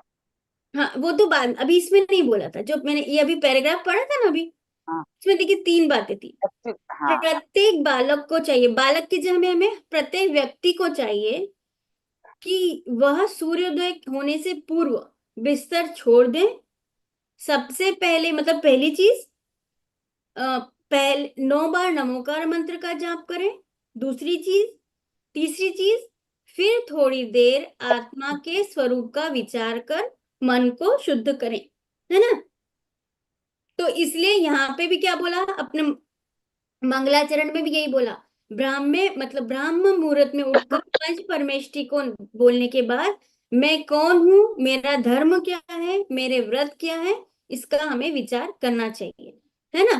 तो हम यहाँ पे क्या आया, अब इसके पहले बोल रहे हैं कि हमें नमोकार मंत्र, अच्छा मैं एक बात बोलना भूल गई, जैसे नमोकार मंत्र भी बोलते हैं उसके बाद में आप जो ये बोला ना कि हमें आत्मा परमात्मा का ध्यान करना चाहिए, तो ऐसे बहुत सारी चीजें हैं। जैसे नमस्कार विधि भी एक आप लोगों ने अगर सुना होगा, उसमें नमोकार मंत्र के बाद में हम ये भी बोल सकते हैं, जिसमें द्रव्य क्षेत्र काल संख्या भाव अर्थात उनके गुणों से रत्नत्रय 16 कारण से सभी दिशाओं में रहने वाले पंच परमेष्टि कृत्रिम अकृत्रिम चैत्यालय क्षुल्लक आर्जिका, इन सब को हम मन वचन काय से बारंबार नमस्कार करते हैं। ये 4 पेज का नमस्कार पाठ है, मैं आपको शेयर भी कर दूंगी, आप उसको जब भी पढ़ेंगे तो बहुत अच्छा लगेगा। यानी कि हम हर चीजों को नमस्कार करते हैं, किसी चीज को भी नहीं छोड़ा है, मतलब दिशाओं से भी नहीं छोड़ा है, संख्या से भी नहीं छोड़ा है, मतलब क्षेत्र और काल से भी नहीं छोड़ा है। जैसे काल मतलब पंच अपने जन्म कल्याणक, जितने पंच कल्याणक होते हैं ना, उससे संख्या से मतलब जितने भी अरिहंत हैं उनकी संख्या गिनाते हैं, जितने भी सिद्ध हैं उन सबको संख्याओं से सबको नमस्कार किया गया है। तो ये भी आप बोल सकते हैं। अब इसके बाद में हमको आत्मा और परमात्मा का चिंतन करना चाहिए। अपने आदर्शों को नमस्कार करने के बाद में उनकी जैसा बनने की भावना हम सभी को भानी चाहिए। तो अभी तो जीव अजीव पाठ में मैं जीव हूँ, हमने पढ़ा था ना जीव अजीव पाठ में कि मैं जीव हूँ, मैं शरीर मुझसे अलग है, मैं शरीर नहीं हूँ। उसका बार बार चिंतन करने के लिए हमें आत्मा का ध्यान करना चाहिए।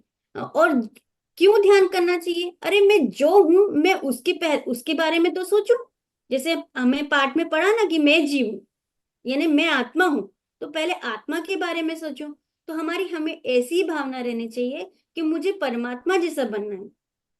और परमात्मा कैसे बने, हमने पहले चैप्टर में पढ़ा था ना, आत्मा का आश्रय लेके वो सभी परमात्मा बने। तो जैसे वो परमात्मा बने वैसे मैं भी अपनी आत्मा का आश्रय लूं और परमात्मा बनूं। तो देखिए वो हमने मूवी में तो देखा था ना, जिस चीज को दिल से चाहो तो उसे पूरी कायनात मिलाने में लग जाती है। ऐसा एक शाहरुख खान का डायलॉग था ना। तो ऐसे ही अगर हम ये भावना भाएंगे कि मैं भी परमात्मा जैसा बनूं, तो ऐसा ब्रह्मांड, ऐसा कुछ भी नहीं कि भावना का फल न मिले तो ब्रह्मांड को भी शून्य होना पड़ेगा। ये ऐसा है, इसलिए भावना का बहुत महत्व है। जैसी भावना होती है ना, हमारा वैसा कार्य होता है और हम वैसा ही पुरुषार्थ उस डायरेक्शन में करने लगते हैं। इसलिए सुबह सुबह हमेशा हमें ऐसी भावना बनानी चाहिए कि मैं भी भगवान जैसा बनूं, मैं भी आत्मा हूं और मेरी आत्मा को मैं परमात्मा कैसे बनाऊं, है ना। तो इस तरह से हमारा ये वाला पैराग्राफ हुआ। अब नेक्स्ट पैराग्राफ पढ़ें तो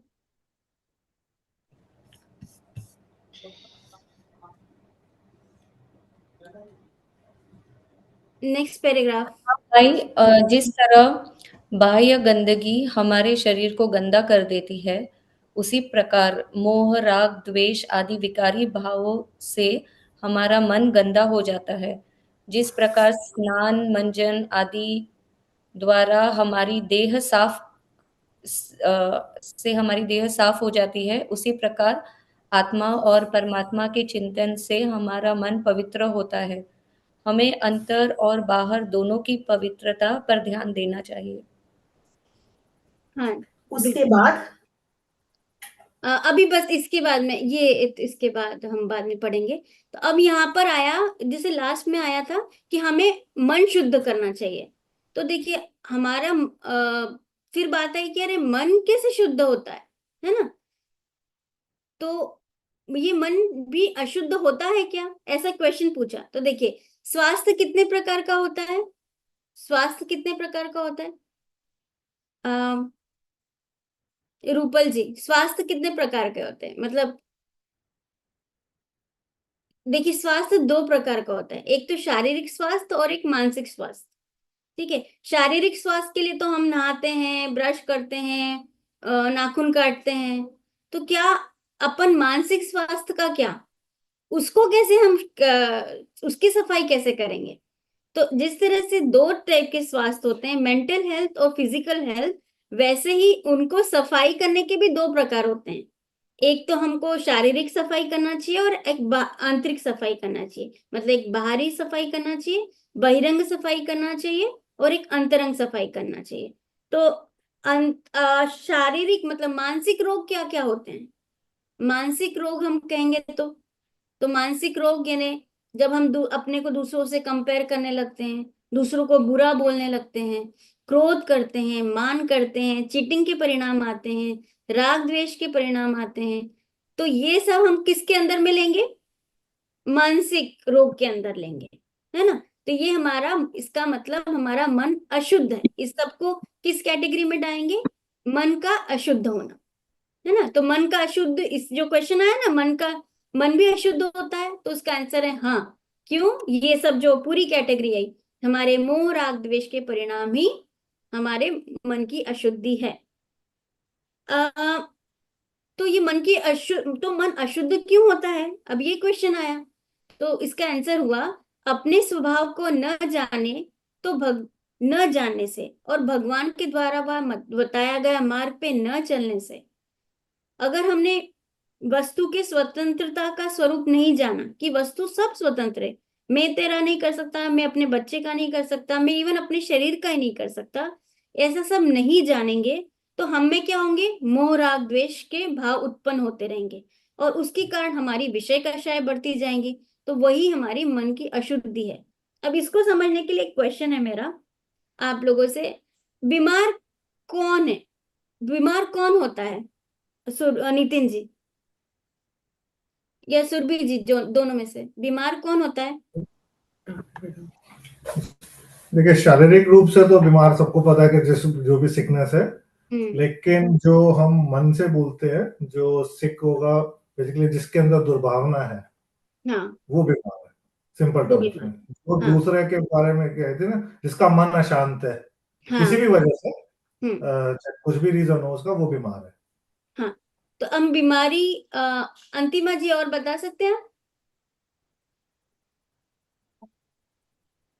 बीमार कौन होता है? बीमारी तो शारीरिक भी हो सकती है, मानसिक भी हो सकती है और भावात्मक भी हो सकती है। और मतलब डेफिनेशन सबकी अपनी अपनी होती है। डॉक्टर्स के पास जाएंगे तो वो शारीरिक बीमारी बताएंगे। If you will go like दिमाग के डॉक्टर के पास जाएंगे तो कहेंगे आपका मन अस्वस्थ है। आध्यात्मिक डॉक्टर के पास जाएंगे तो कहेंगे कि प्राण का संचालन बराबर नहीं हो पा रहा है। तो बीमारी तो अलग अलग तरीके से, बट डिपेंड्स आप उसको किस तरीके से लेते हैं। हाँ हाँ। तो कुंजल आप बताओ, बीमार कौन होता है? आप बोलते हैं ना फीवर आया, तो बीमार कौन है? शरीर की बीमारी अलग है, जैसे टेम्परेचर रेज हो जाना, फीवर में टेम्परेचर हाई हो जाता है तो वो बॉडी को अफेक्ट करता है।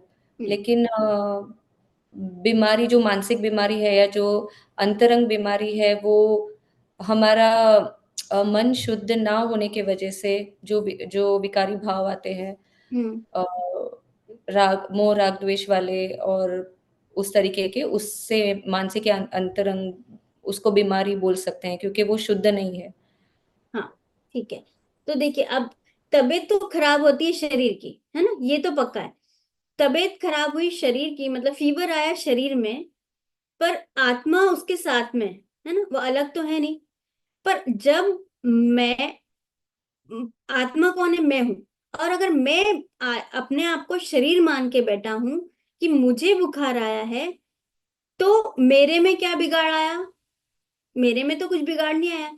तो जब हम ये सोचते हैं कि जब शरीर को फीवर आया, तो यानी कि मेरे को फीवर आया, और हमने अपने आप को जब शरीर से जोड़ लिया और हम उस हिसाब से हम सुखी दुखी होने लगे, तो वही जो सुख दुख की वेदना है वो हमारी बीमारी है।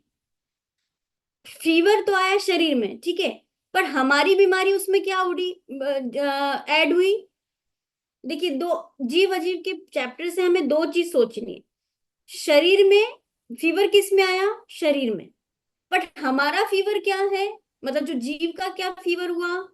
जीव का ये फीवर हुआ कि वो जीव ने पहला काम उसने क्या सोच लिया, मान क्या लिया कि मैं शरीर हूं, यानी कि मुझे, जीव को बुखार आया है ये सोच लिया, और वो जुड़ गया शरीर से, है ना। जैसे ही जुड़ान हुआ शरीर को अपना माना, तो उसने क्या करा, उसको सुख दुख का वेदन हुआ।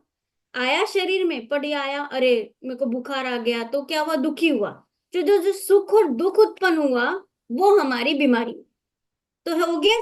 तो दो तरह से बीमारी पकड़ में आई। शरीर की बीमारी अलग, उसको फीवर आया, पर अपनी बीमारी क्या हुई, जीव की बीमारी क्या हुई, वो उसमें जुड़ान कर लिया, अपना मान के उसने जुड़ान कर लिया। वही जो, और जुड़ान करने के बाद जो सुख दुख का वेदन हुआ वही बीमारी हुई, है ना। तो इससे हमको ये समझ में आएगा। तो जो सुख दुख का वेदन हुआ वही हमारी बीमारी हुई। और एक मेरा जूम क्यों,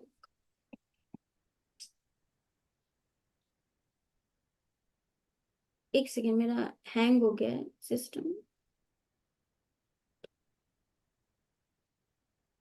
हाँ सॉरी।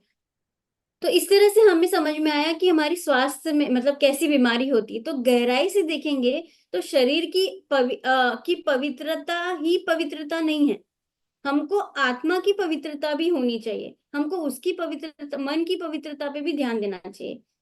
तो और अगर हम वो पवित्रता हासिल कर लेंगे तो उसका जो आनंद आएगा ना, उसका कोई कंपैरिजन नहीं है ना। तो सारे जगत में जो शरीर को स्वस्थ रखने की बात होती है, पर शरीर के साथ हमें मानसिक स्वास्थ्य की बहुत ज्यादा जरूरत होती है। देखिए, जब भी हम मनोबल अच्छा होगा ना, तो हम बहुत सारी बीमारियों का सामना कर सकते हैं। जैसे बोलते हैं ना, मन सुखी तो तन सुखी।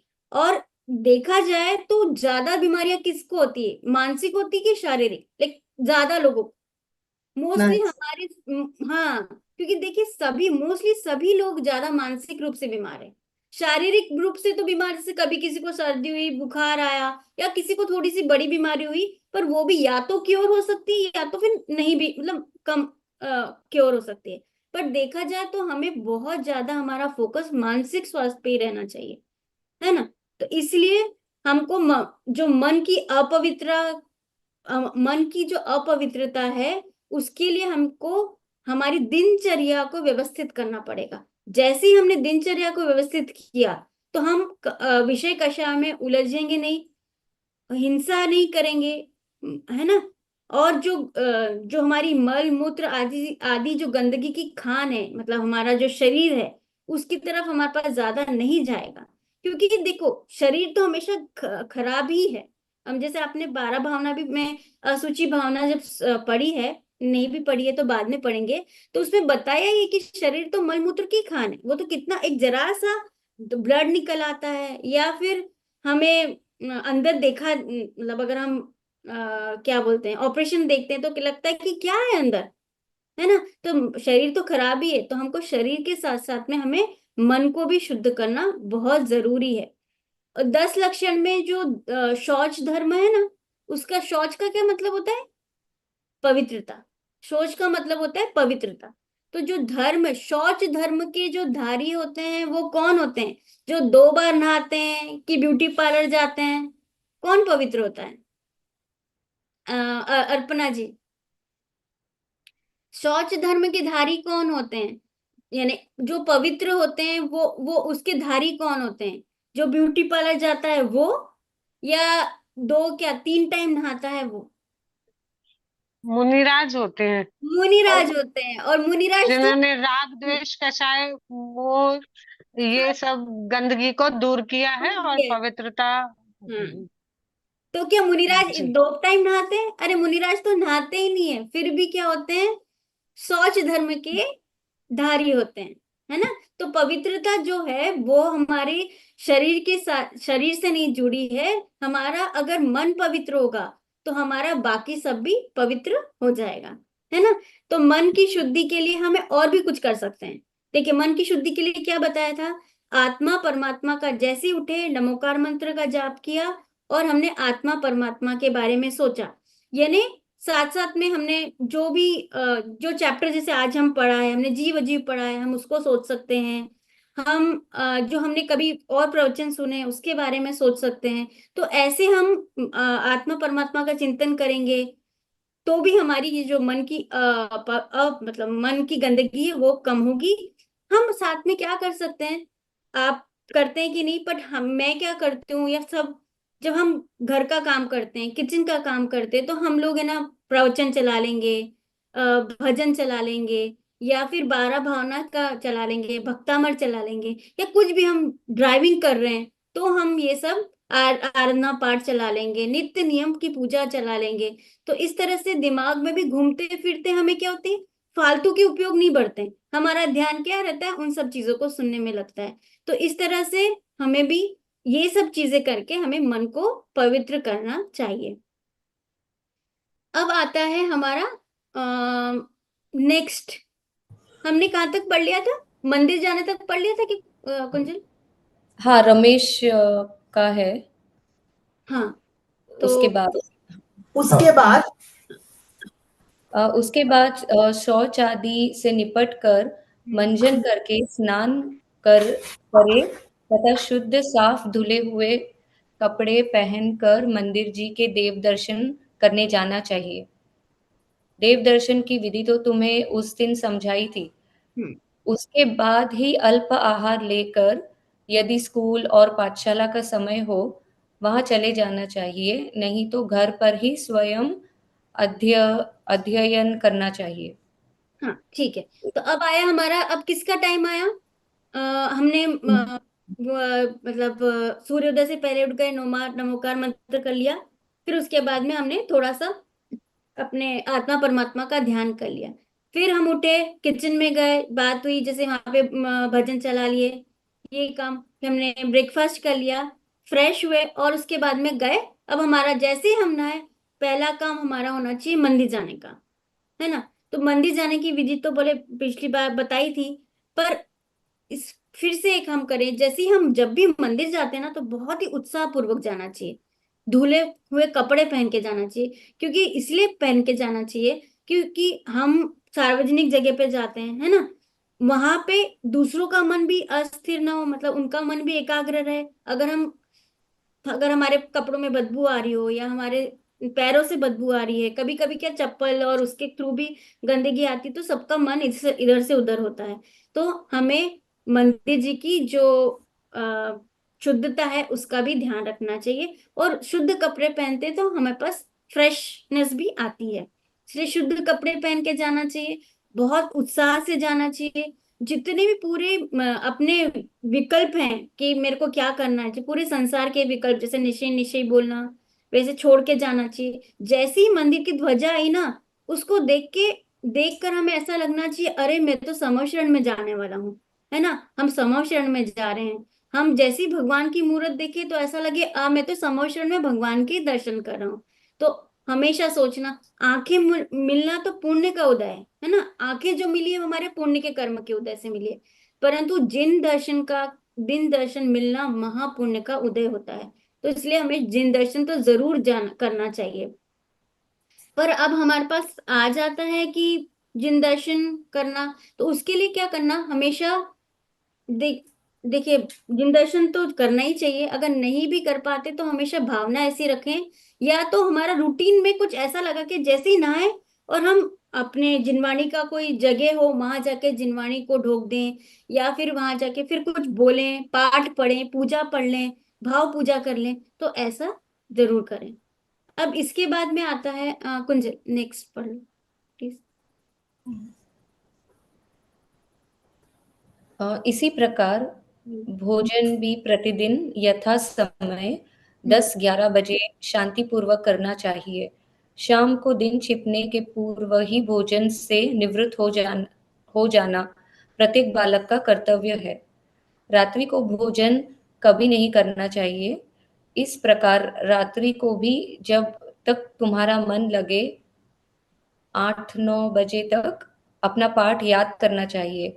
उसके बाद आत्मा और परमात्मा का स्मरण करते हुए स्वच्छ और साफ बिस्तर पर शांति से सो जाना चाहिए। हाँ ठीक। तो अब हमारा हो गया, हम मंदिर से आ गए, घर पर आ गए, वहां पे बोले हमारे जो सुबह के खाने का टाइम होना चाहिए 10 से 11 बजे का चाहिए। क्यों, भोजन आदि का समय जब नियमित होता है, निश्चित होता है, तो हमारी संपूर्ण दिनचर्या भी व्यवस्थित हो जाती है, स्वास्थ्य भी ठीक रहता है। इसके साथ ही घर के सभी सदस्यों का भी दिनचर्या व्यवस्थित हो जाती है। अगर हमने मतलब सब लोगों ने समय पे खा लिया 10 से 11, तो हमारा किचन में जो हम महिलाएं हैं वो भी फ्री हो जाएंगी, उनकी भी दिनचर्या व्यवस्थित रहेगी, उनको भी पूरा किचन ले लेके बैठना नहीं पड़ेगा। तो इस तरह से अपना भी दिन व्यवस्थित हो जाता है, और घर वालों का भी दिन व्यवस्थित हो जाता है। और एक और फायदा, 10-11 बजे जैसे ही खाया, उसके बाद में है ना, हमको कुछ बीच में ज्यादा नहीं खाना, और फिर शाम को करीबन 5 से 6 के बीच में हमको भूख लगी आएगी, और भूख लगी तो हम खाना अच्छे से खा लेंगे, तो हमें रात्रि भोजन का भी अपने आप ही त्याग हो जाएगा। तो इस तरह से 10 से 11 के बीच में खाने से बहुत फायदा होता है, जिससे हमारा शाम के खाना का भी टाइम नियमित हो जाता है, और बार बार मुंह भी झूठा नहीं करना पड़ता। ठीक है, तो इस तरह से हमें शाम के खाने का भी टाइम सही हो जाता है। और खाना हमेशा बहुत शांत होके खाना चाहिए। रात्रि में भी हम जब भी खाते हैं, तो जैसे हमने बताया, रात्रि में भी 5 से 6 के बीच में खा लें, और उसके 4 घंटे के बाद में ही सोने जाएं। तो इसलिए वो गैप भी बहुत जरूरी है। हमें बार बार खाने से हमारा जो शरीर है उसको मशीन की तरह नहीं करना चाहिए, उसको भी रेस्ट देना चाहिए। और जैसे ही शाम को खाना खत्म हुआ है ना, उसके बाद में ना किचन में ताला ही लगाने देना चाहिए, ताकि बाकी भी जितने भी घर के लोग हैं उसके बाद फटाफट निवृत्त होकर, या तो हमारे पास बहुत टाइम मिलता है, या तो स्वाध्याय करें, नहीं तो मंदिर जाएं। तो इस तरह से हमें, अगर हम जल्दी शाम का खाना खत्म करते तो हमारे पास बाकी काम का समय बहुत बच जाता है। बोलते ना, अक्षय कुमार भी बोलता है कि शाम को जल्दी खाना चाहिए, जल्दी से खाना बहुत जरूरी होता है। ये हो गई हमारी शाम को खाने के बाद। रात में नहीं खाना चाहिए, उसके बहुत सारे रीजंस हैं। कुछ तो स्वास्थ्य के रीजंस हैं, और हमारे अहिंसा के भी रीजंस हैं, क्योंकि बहुत सारे जीव जंतु उत्पन्न होते हैं शाम को। और मैं तो कहूँ मतलब 8 या 9 रीजंस हैं, बट इसके हम डिटेल में जानकारी हम अगले हमारा जो बालबोर्ड 2 है उसमें पढ़ेंगे, इसलिए मैं उस चीज को ज्यादा नहीं ले रही हूँ। अब हम आ रही है रात को सोने की बारी। देखिए रात को भी हमको जल्दी सोना जरूरी है, क्योंकि हम जल्दी सोएंगे ना तो ही जल्दी उठ पाएंगे। सुबह उठने का प्रारंभ तो रात्रि से ही होता है, इसलिए रात्रि को जैसे सोएंगे उसी हिसाब से हम सुबह उठेंगे। टाइम मोस्टली 10 से 10:30 के बीच में सो जाना चाहिए। सब इवन शारीरिक दृष्टि से भी हमको जल्दी सोना चाहिए। जैसे डॉक्टर भी बोलता है, जो बीमार होता है ना उसको डॉक्टर यही बोलता है, तुम जितनी जल्दी सो ना उतना अच्छा रहेगा। चाहे तुम 9 बजे सो जाओ और आराम से 4 बजे उठो। और हमें 8 घंटे की नींद तो जरूरी है। क्यों? क्योंकि हमको इतने विषय कषाय और आकुलता रहती है पूरे दिन भर में, कि अधिक विषय कषायों को हम इतने रहने के बाद हम बहुत ज्यादा थक जाते हैं। मुनिराज को इतनी विषय कषाय नहीं रहती है, इसलिए उनको एक मुहूर्त, एक अंतर मुहूर्त मतलब 4 घंटे सोने का जिनागम में प्रावधान बताया है। मुनिराजों को कोई भोगों की इच्छा भी नहीं रहती, उनको गृहस्थी की कोई आकुलता नहीं रहती, शरीर आदि की चिंता नहीं रहती।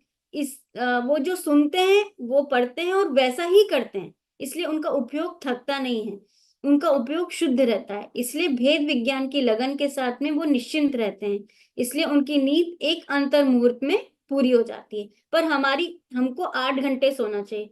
हमारे पास में बाकी चीजें बहुत रहती है, विषय कषाय आकुलता, इसलिए हम बहुत जल्दी थक जाते हैं।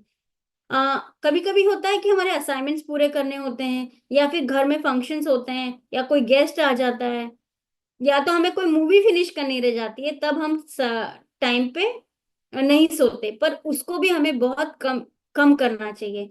हमें जो टाइम डिफाइन किया है उसी हिसाब से हमें पूरा अपना रूटीन फिक्स कर लेना चाहिए और जल्दी सोना चाहिए। अब देखिए टाइम डिफाइन हो गया, 10 से 10:30 के बीच में सोना है।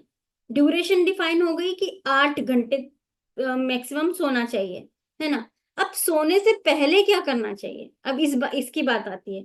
तो देखिए सोने से पहले हमको बहुत सारे व्हाट्सएप देखने होते हैं, क्योंकि पूरे दिन भर हो गया है व्हाट्सएप देखा ही नहीं है। फेसबुक भी देखना है, फेसबुक भी नहीं देखा है। मूवी चला लेते हैं, बच्चे चला लें या फिर और कोई चला ले। अब वो आधी अधूरी मूवी तो देख के सोना नहीं अच्छा नहीं रहता, तो हम उसको पूरा करके सोते हैं। तो इस तरह से बहुत सारी चीजें रहती हैं करने के लिए, गेम्स खेलने रहते हैं। तो क्या हमें ये करना चाहिए? क्या हमें ये गेम्स खेलना चाहिए? नहीं। क्यों? क्योंकि हम जो काम करते हैं क्यों नहीं करना चाहिए अपर्णा जी?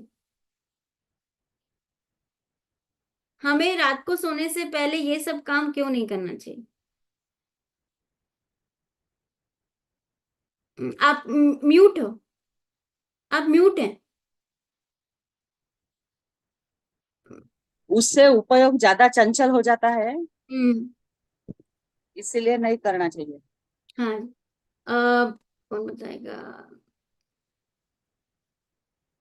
मनी सॉरी भव्य जी आप बताएं, क्यों हमको रात को क्या मतलब ये सब क्यों नहीं करना चाहिए सोने से पहले? यूट्यूब एक वीडियो देखा, फिर दूसरा वीडियो आया, फिर तीसरा वीडियो आया, या फिर व्हाट्सएप में जितने मैसेजेस दिन भर के थे वो देखे नहीं, तो वो भी पूरे करने हैं। सबको हैप्पी हैप्पी बर्थडे का भी मैसेज भेजना है। तो मन अशुद्ध करके सोएंगे तो सुबह उठेंगे तो हो सकता है कि वही ख्याल रहे। हाँ बिल्कुल। नितिन सुरभि जी आपको क्या लगता है, हमें कैसे क्या करके सोना चाहिए? मतलब ये क्यों नहीं करना चाहिए? जैसा ख्याल रख के सोएंगे रात को नींद में भी वही सब रहेगा, जिससे सुबह मन वही अशुद्धता की तरफ भागेगा। हाँ बिल्कुल सही। देखिए और कोई अतिशय जी आप ऐड करना चाहेंगे इसमें कुछ? मैम वही है कि रात को सोते समय अगर जैनिज्म से कनेक्ट करें तो ये सब चीजें करेंगे, मूवी देखेंगे तो वो मोह राग द्वेष की भावना आएगी, फिर या तो हमारे दिमाग में वही चलता रहेगा।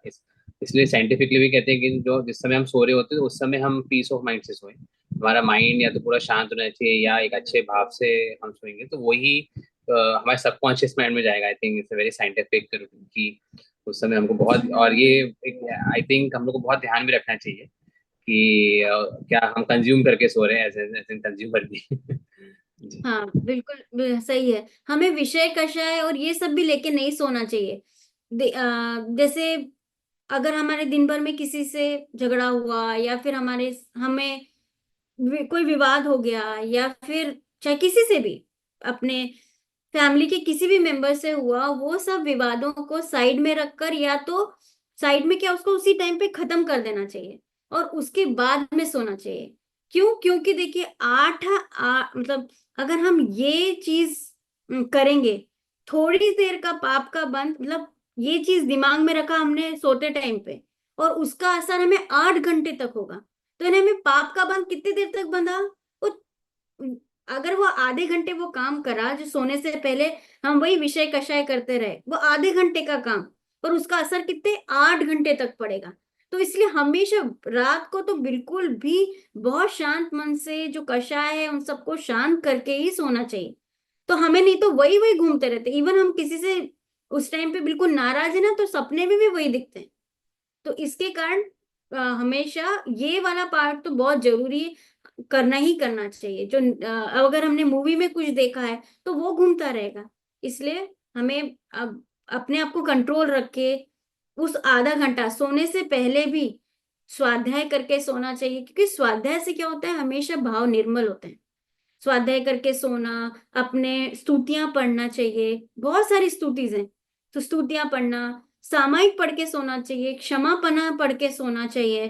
तो ये सब पढ़ने से क्या होता है, इवन छोटे बच्चों को हम जब सुलाते हैं ना, तो हम बहुत सारी लोरियां, जो जैन धर्म की लोरियां होती है ना, वो सुनाना चाहिए, भजन सुनाना चाहिए। तो ऐसा इवन श्रीमद रायचंद जी का जो जितने अपने हैं स्तुतियां, वो सब पढ़ाना चाहिए।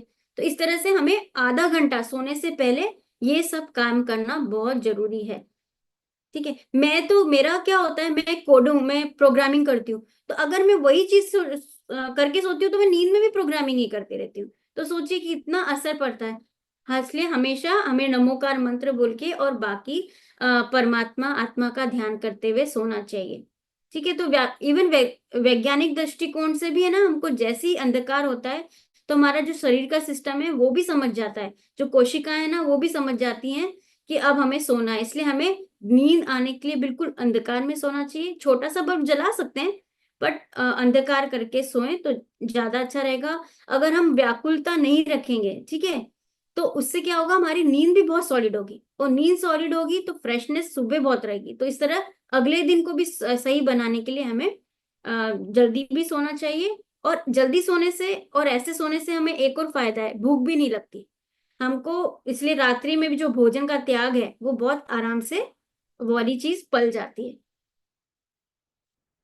अब हमारी ये तो पूरे दिन भर की बात हुई, हमें सुबह उठना भी चाहिए, मंदिर भी जाना चाहिए, शाम को स्वाध्याय भी करना चाहिए, पर हमारे पास एक एक चीज है, हम नहीं कर पाते हैं। क्यों? हमारे पास एक रीजन है, हमारे पास टाइम ही नहीं होता है ये काम करने का। हमारे पास टाइम नहीं है, सबके पास ऐसे ही है कि हम नहीं जा पाते क्योंकि हमारे पास टाइम नहीं है। टाइम को कैसे निकालें?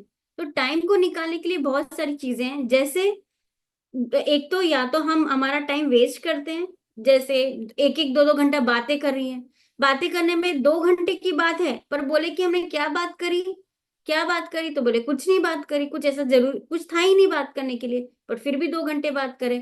अगर 2 घंटे की बात में 10 मिनट का ही ऐसे बात रहती है जो कि काम की रहती है, करना होती है, बार बार और बताओ और बताओ और बताओ करके वो एक आधे घंटा मतलब 10 मिनट की बात 1-2 घंटे तक चल जाती है। तो हमें वो सब चीजें नहीं करना चाहिए।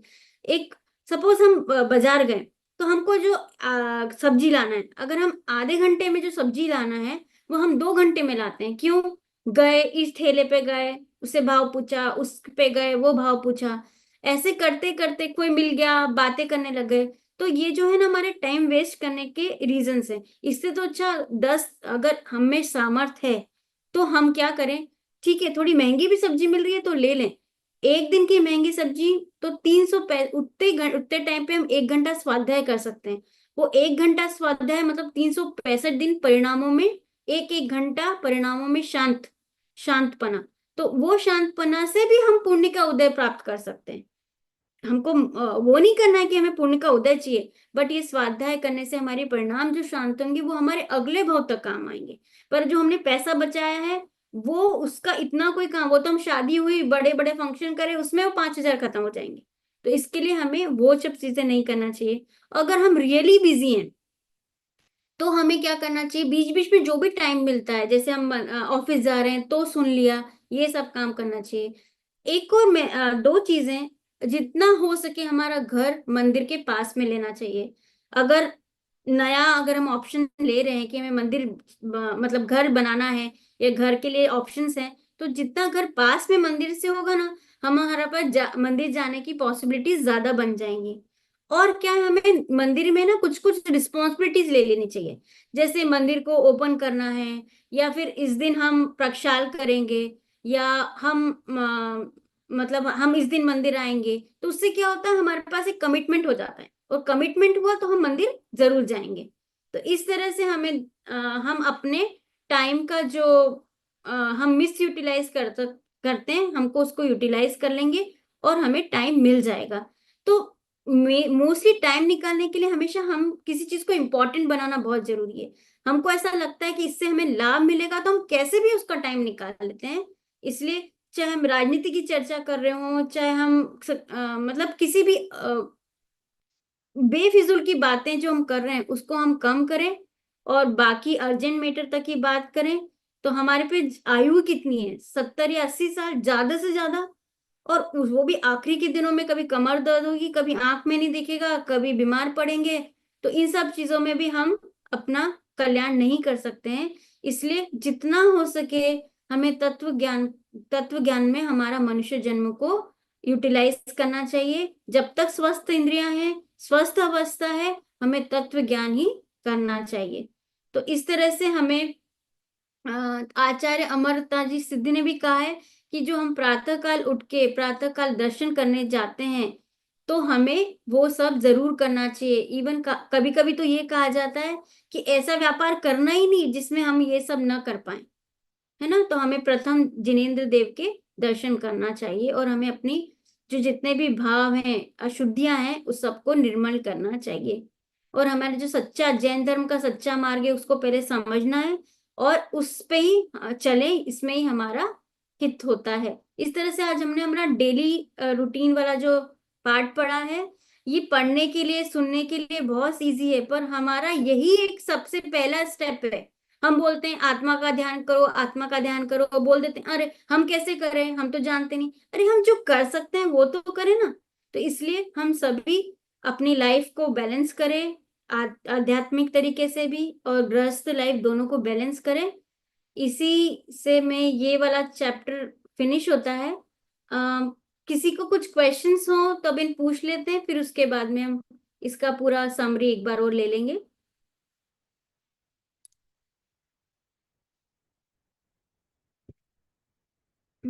किसी को कुछ क्वेश्चंस हो तो अभी ले लेते हैं।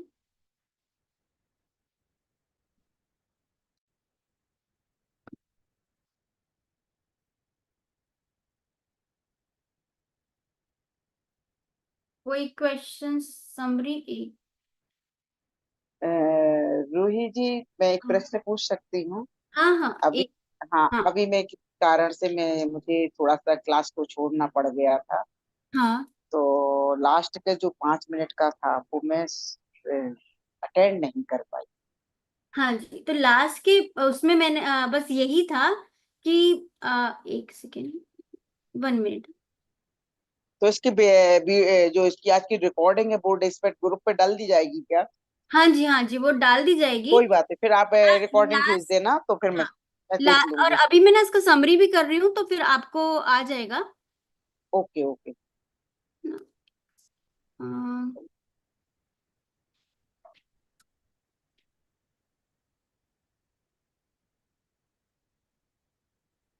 आपको मेरी स्क्रीन दिख रही है क्या? नहीं मैम, अभी विजिबल नहीं है स्क्रीन। अभी नहीं है? जी, आपके पास शेयर का ऑप्शन आ रहा है क्या मैम? तभी विजिबल शेयर हो। का आया है मेरे पास, बट जी, अब अभी लोड हो गया।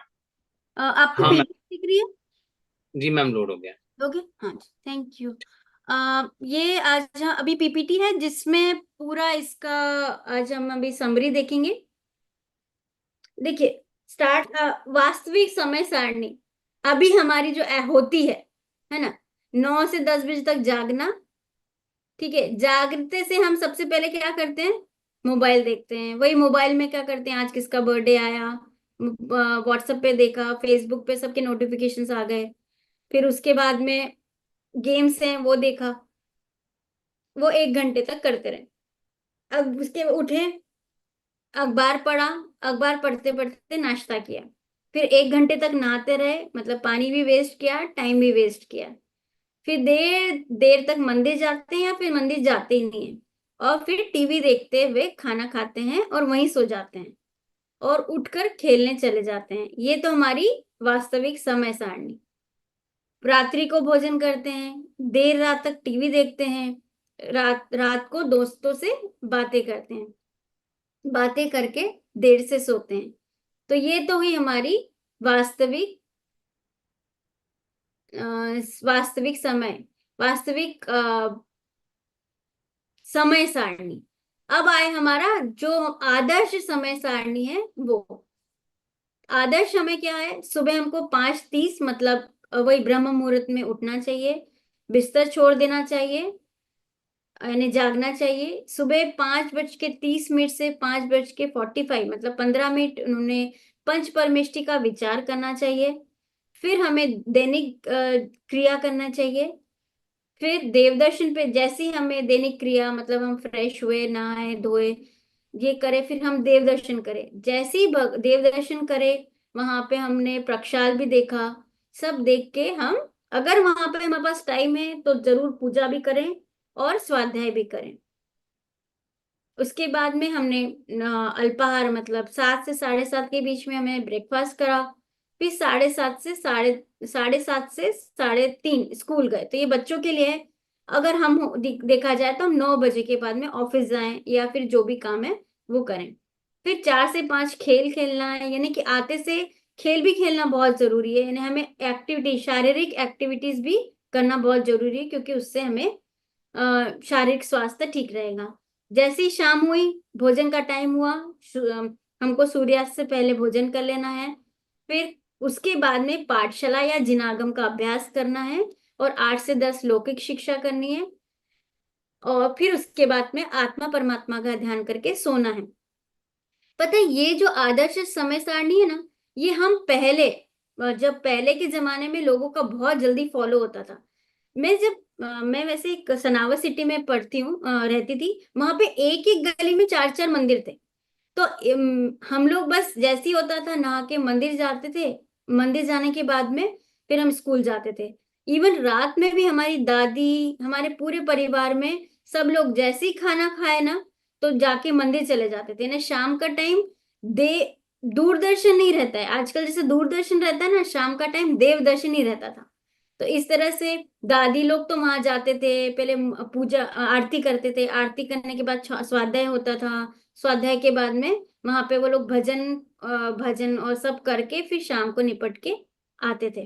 तो इस तरह से ये जो ये आदर्श समय सारणी, अगर हम उसको फॉलो करें ना, तो शरीर से भी का स्वास्थ्य भी बहुत अच्छा रहता है। देखो आजकल क्या, लोग बहुत जल्दी बीमार पड़ते हैं एज कम्पेयर टू पहले। पहले के लोग बहुत सॉलिड रहते थे, वो इतने बीमार नहीं पड़ते हैं जितने आजकल हम लोग बीमार पड़ते हैं। तो इसलिए जितना हो सके हमें इस आदर्श समय सारणी को फॉलो करना चाहिए। सुबह शीघ्र जागने के लाभ। सुबह वातावरण स्वच्छ, शुद्ध और शांत होता है, जो स्वास्थ्यवर्धक, उत्साहवर्धक होता है। इस समय हम एकाग्रता पूर्वक आत्महितकारी तत्व का चिंतन मनन, ज्ञान ध्यान सरलता से कर सकते हैं। जैसा अभी हम लोगों ने अपने कलेक्ट किए थे पॉइंट्स, दैनिक कार्य के लिए भी पर्याप्त समय मिल जाता है, या हमें भी जल्दी जल्दी सब नहीं काम करना पड़ता, बहुत अच्छे से हम अपने गृहस्थी के काम भी अच्छे से कर सकते हैं। फिर उसके बाद में पंच परमेष्टि और आत्मा का स्वरूप का विचार करना चाहिए। 9 बार नमोकार मंत्र का जाप करना चाहिए। अपनी आत्मा और परमात्मा का विचार कर मन को शुद्ध करना चाहिए। देखिए वापस हुआ ना, मन को शुद्ध कैसे करना है, तो उसका आंसर हुआ आत्मा और परमात्मा का विचार कर मन को शुद्ध करना चाहिए। क्या मन भी अशुद्ध होता है? क्या मन भी अशुद्ध होता है? हाँ, हमें अंतर और बाहर दोनों की पवित्रता पर ध्यान देना चाहिए। गंदगी कैसी हुई? शरीर बाह्य गंदगी से गंदा होता है ना। और मानसिक रोग गंदगी क्या हुई, मतलब अशुद्धि क्या हुई मन की? आत्मा मोह राग द्वेष आदि विकारी भाव से गंदा होता है। तो गंदगी, दोनों गंदगी आती, शरीर की गंदगी और आत्मा की मतलब मन की गंदगी। और पवित्रता कैसे होगी? शरीर की पवित्रता कैसे होगी? स्नान मंजन आदि से साफ हो जाता है। और मन की अशुद्धि कैसे दूर होगी? आत्मा और परमात्मा के चिंतन से हमारा मन पवित्र हो जाता है। दैनिक क्रिया में क्या क्या होता है? शौच से निर्गत मतलब टॉयलेट जाके जाए, फ्रेश हो गए, दांत साफ करे, फिर उसके बाद में स्नान किया, समय समय पर नाखून आदि भी साफ करते रहना चाहिए। देव दर्शन, प्रतिदिन शुद्ध स्वच्छ धुले कपड़े पहनकर मंदिर जी जाना चाहिए। वीतरागी देव सुखी हैं और हमें सुखी होने का मार्ग बताते हैं, इसलिए प्रतिदिन हमें जिनेंद्र देव के दर्शन करना चाहिए। देव दर्शन के बाद अल्पाहार, नाश्ता या दूध लेकर स्कूल जाना चाहिए या ऑफिस जाना चाहिए। स्कूल से आने के पश्चात थोड़ा समय खेलना चाहिए, क्योंकि हमें शारीरिक भी ये सभी चीजें बहुत जरूरी है। फ्रेंड्स बनते हैं, हम रिफ्रेश होते हैं। भोजन, भोजन शुद्ध सात्विक तथा मौन पूर्वक करना चाहिए। मौन पूर्वक क्यों करना चाहिए?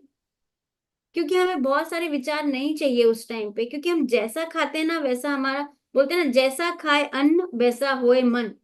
तो हमें शुद्ध सात्विक भोजन करना चाहिए। अभक्ष नहीं खाना चाहिए। अभक्ष मतलब कंदमूल आदि नहीं खाना चाहिए, जिसमें बहुत सारे जीवों का घात होता है, वो नहीं खाना चाहिए।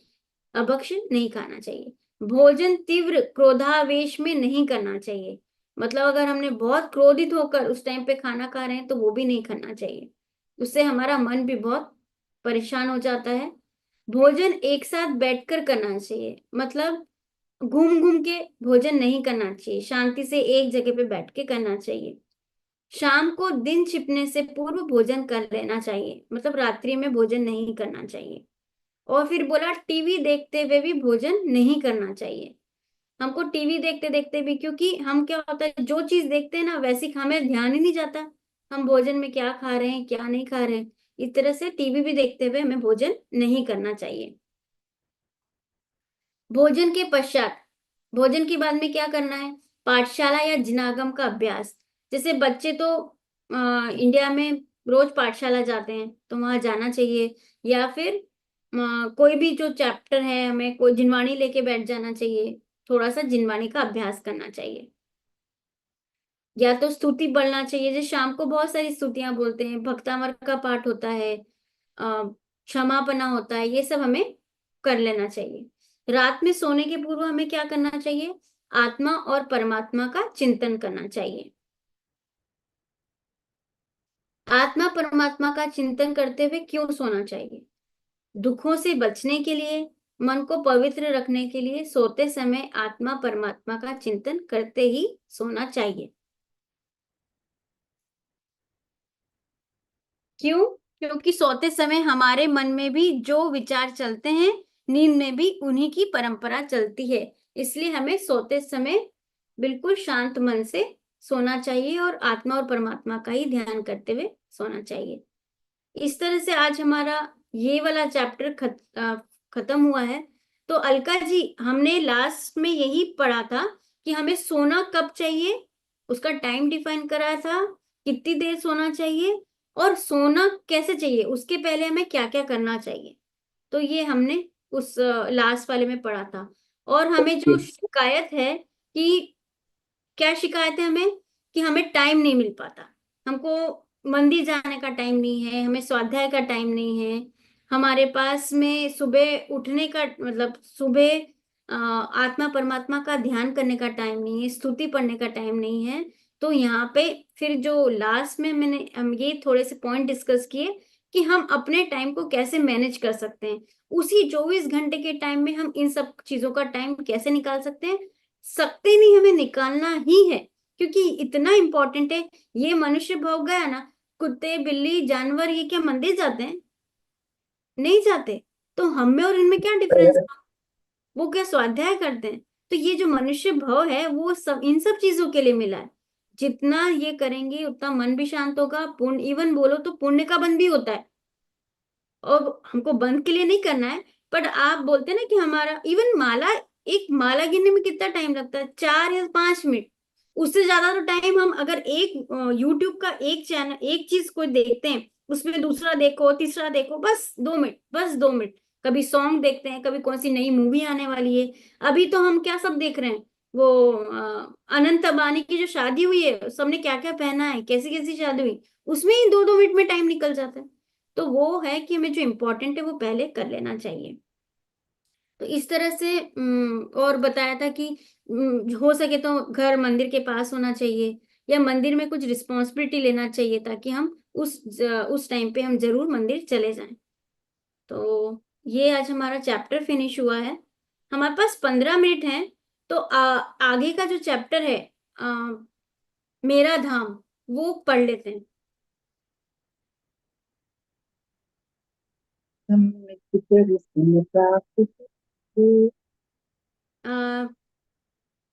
जो नेक्स्ट चैप्टर है कौन हम लोग साथ में पढ़े?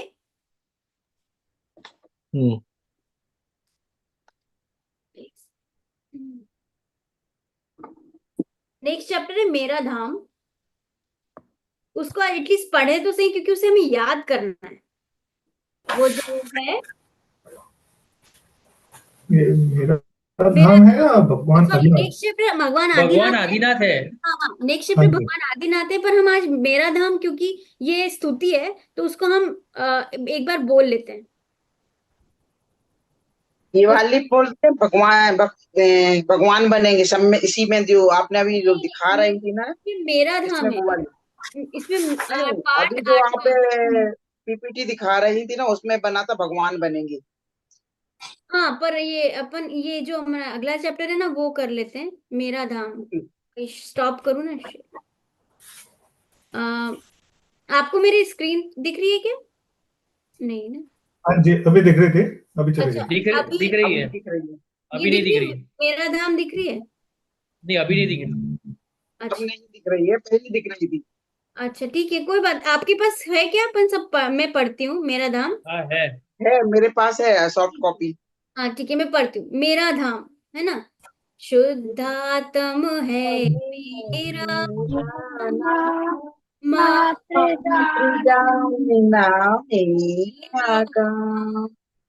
मोतीपुरी मेरा धाम मिल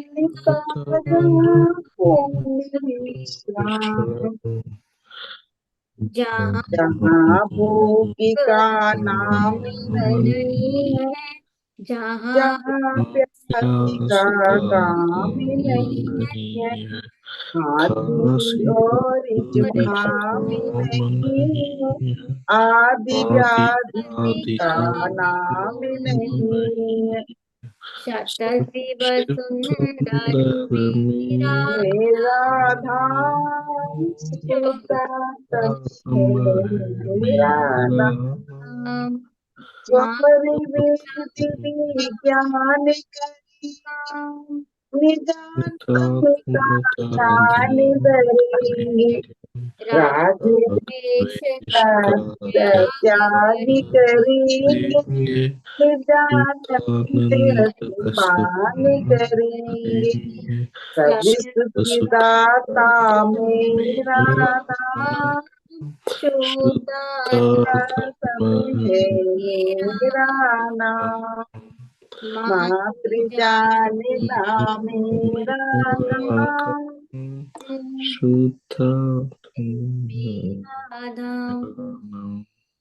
तो ये देखिए, पाठ 8वां मतलब मेरा धाम। ये इसमें ऐसा है, शुद्धातम है मेरा नाम, मात्र जानना मेरा काम। तो अभी हम बहुत सारांश रूप में थोड़ा समझते हैं कि देखिए इसको ना, ये जो स्तुति है हमें बार बार मन में बहुत विचारना होती है। इसके कारण आप जब भी म्यूट हो जाए तो अच्छा रहेगा। तो इसमें क्या है, मेरा धाम, यानी शुद्धात्म है मेरा नाम। अभी तक हम अपने आप को क्या बोलते हैं? जीव अजीब चैप्टर पढ़ने के बाद में आपको इस चैप्टर का थोड़ा सा भाव समझ में आएगा। हम अपने आप को क्या बोले? मैं रूही हूँ, मैं अलका हूँ, मैं कुंजल हूँ, मैं केऊर हूँ, है ना। मैं तो इस तरह से हम अपने आप को क्या बोलते हैं? उस शरीर के नाम से जानते हैं। पर यहाँ पे क्या बोला? वास्तव में मेरा नाम क्या है? शुद्धात्म है मेरा नाम। ये नहीं, मेरा नाम क्या है? शरीर से मेरा नाम नहीं है। मैं कौन हूँ? मैं जीव हूँ, जीव से मेरा नाम है। तो शुद्धात्म, मेरी आत्मा जो शुद्ध है, वो है मेरा नाम। फिर बोलते हैं मात्र जानना मेरा काम। तो जीव की डेफिनेशन में क्या था? हमारा काम क्या है? सिर्फ जानना, देखना और अनुभव करना, है ना। तो वो हमारा काम हो गया। तो सिर्फ मात्र जानना मेरा काम। मेरा काम क्या? रूही का काम क्या है? घर संभालना, ऑफिस जाना, बच्चों को संभालना, बाकी चीजें करना, ठीक है। परंतु यहाँ पे क्या है? हमारा इसमें काम क्या बताया? ये सब काम नहीं बताया। सिर्फ काम क्या बताया? मैं जो कर सकता हूँ, मैं सिर्फ जानने और देखने का काम कर सकता हूँ। मैं किसी का कुछ कर नहीं सकता, मैं दूसरों का कुछ नहीं कर सकता, मैं सिर्फ जानने और देखने का ही काम कर सकता हूँ।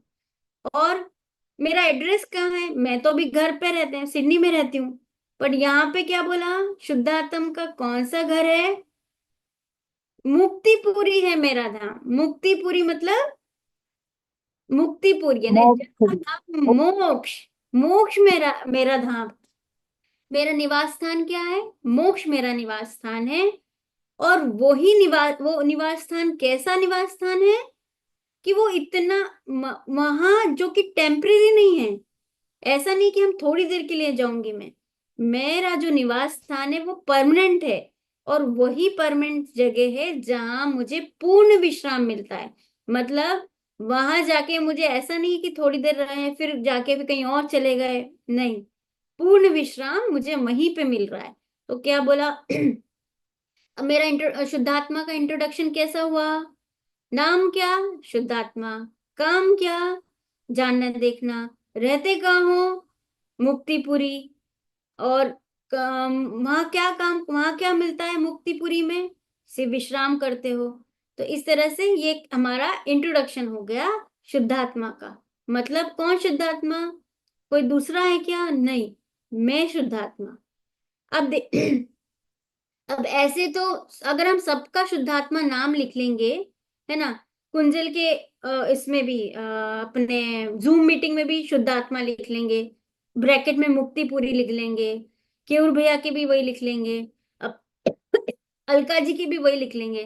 तो ऐसा चलेगा क्या? ऐसे चलेगा कि ऐसा कर सकते हैं क्या कि शिल्पा जी के आगे भी लिख दें, अर्पणा जी के भी आगे लिख दें? नहीं। क्यों? क्योंकि ये सब देखिए व्यवहार की जगह है। और ये जो चीजें हैं शुद्धात्मा, ये सिर्फ मतलब हमें अंदर में दृढ़ विश्वास करना चाहिए कि मैं कौन हूं, ऐसा, है ना। तो हम इसको जल्दी से थोड़ा जितना हो सकेगा हमारे टाइम के हिसाब से। फिर अगला चैप्टर है जहां भूख का नाम नहीं है, जहां प्यास का नाम नहीं है। देखिए, अगर मैं शरीर ही नहीं हूं तो शरीर नहीं हूं तो भूख लगेगी क्या मुझे? भूख किसको लगती है? शरीर को लगती है। प्यास किसको लगती है? शरीर को लगती है। तो इस तरह से खांसी जुकाम ये सब किसको होती है? शरीर को होती है। तो वो तो मैं हूं नहीं। तो आदि व्याधि का नाम नहीं है। आदि मतलब शारीरिक, है ना, सॉरी मानसिक। और व्याधि मतलब शारीरिक। तो मेरे पास तो मैं रोग, तो आदि मतलब हमारे पास मानसिक रोग भी नहीं है। शरीर होगा तो मानसिक रोग, सॉरी शारीरिक रोग होगा। और तो है ही नहीं। अब मानसिक रोग भी क्यों नहीं होगा? क्योंकि अगर मैं शुद्धा है, मेरी आत्मा क्या शुद्ध हो चुकी है, तो उसमें मोह राग द्वेष भी नहीं होंगे, तो इसलिए वो शुद्ध है। तो इसलिए वो मेरा इसलिए यहाँ पे आदि भी रोग नहीं है, मतलब मानसिक रोग भी नहीं है और शारीरिक रोग भी नहीं है। शत, इसके बाद में सत्य शिव सुंदर मेरा धाम। सत मतलब सच्चा, ठीक है। शिव का मतलब होता है कल्याणकारी। तो सत मतलब सच्चा, कल्याणकारी, वो मेरा धाम कैसा है, मेरा सुंदर है, कल्याणकारी है, वो मेरा धाम है, शुद्धात्म है मेरा नाम, मात्र जानना मेरा काम। स्व पर भेद विज्ञान करेंगे। देखिए हम करेंगे क्या, हमको अभी क्या करना है, हम स्व और पर का भेद विज्ञान करेंगे कि मैं कौन हूं और पर कौन है। मैं आत्मा हूं और शरीर दूसरा है। और निज आत्म का ध्यान करेंगे। हमें हमेशा अपनी आत्मा का ध्यान करना है, फिर राग द्वेष का त्याग करना है, निजानंद का, चिदानंद का रस पान करेंगे। मतलब आत्मा को ध्यान से जो भी आनंद आएगा हमें उसका रस लेना है। और फिर सब सुखदाता मेरा धाम, मेरा धाम क्या है, सब सुखों को देने वाला है और शुद्धात्म है मेरा नाम, मात्र जानना मेरा काम। ठीक है, तो ये बहुत अच्छी, बहुत ऐसे देखा जाए तो मेरा धाम लगे छोटी सी कविता है पर इतनी मार्मिक कविता है कि इसमें बहुत सारे विचार करने वाली बातें हैं। इसी के साथ में आज हमारी क्लास को यहीं पे विराम देते हैं। इसका मेरे धाम का और नेक्स्ट क्लास में भी थोड़ा सा डिस्क्राइब कर दिया जाएगा। और कुछ क्वेश्चंस हो किसी के तो अपन अभी पूरा कर सकते हैं, अदरवाइज जिनवाणी स्तुति ले लेंगे।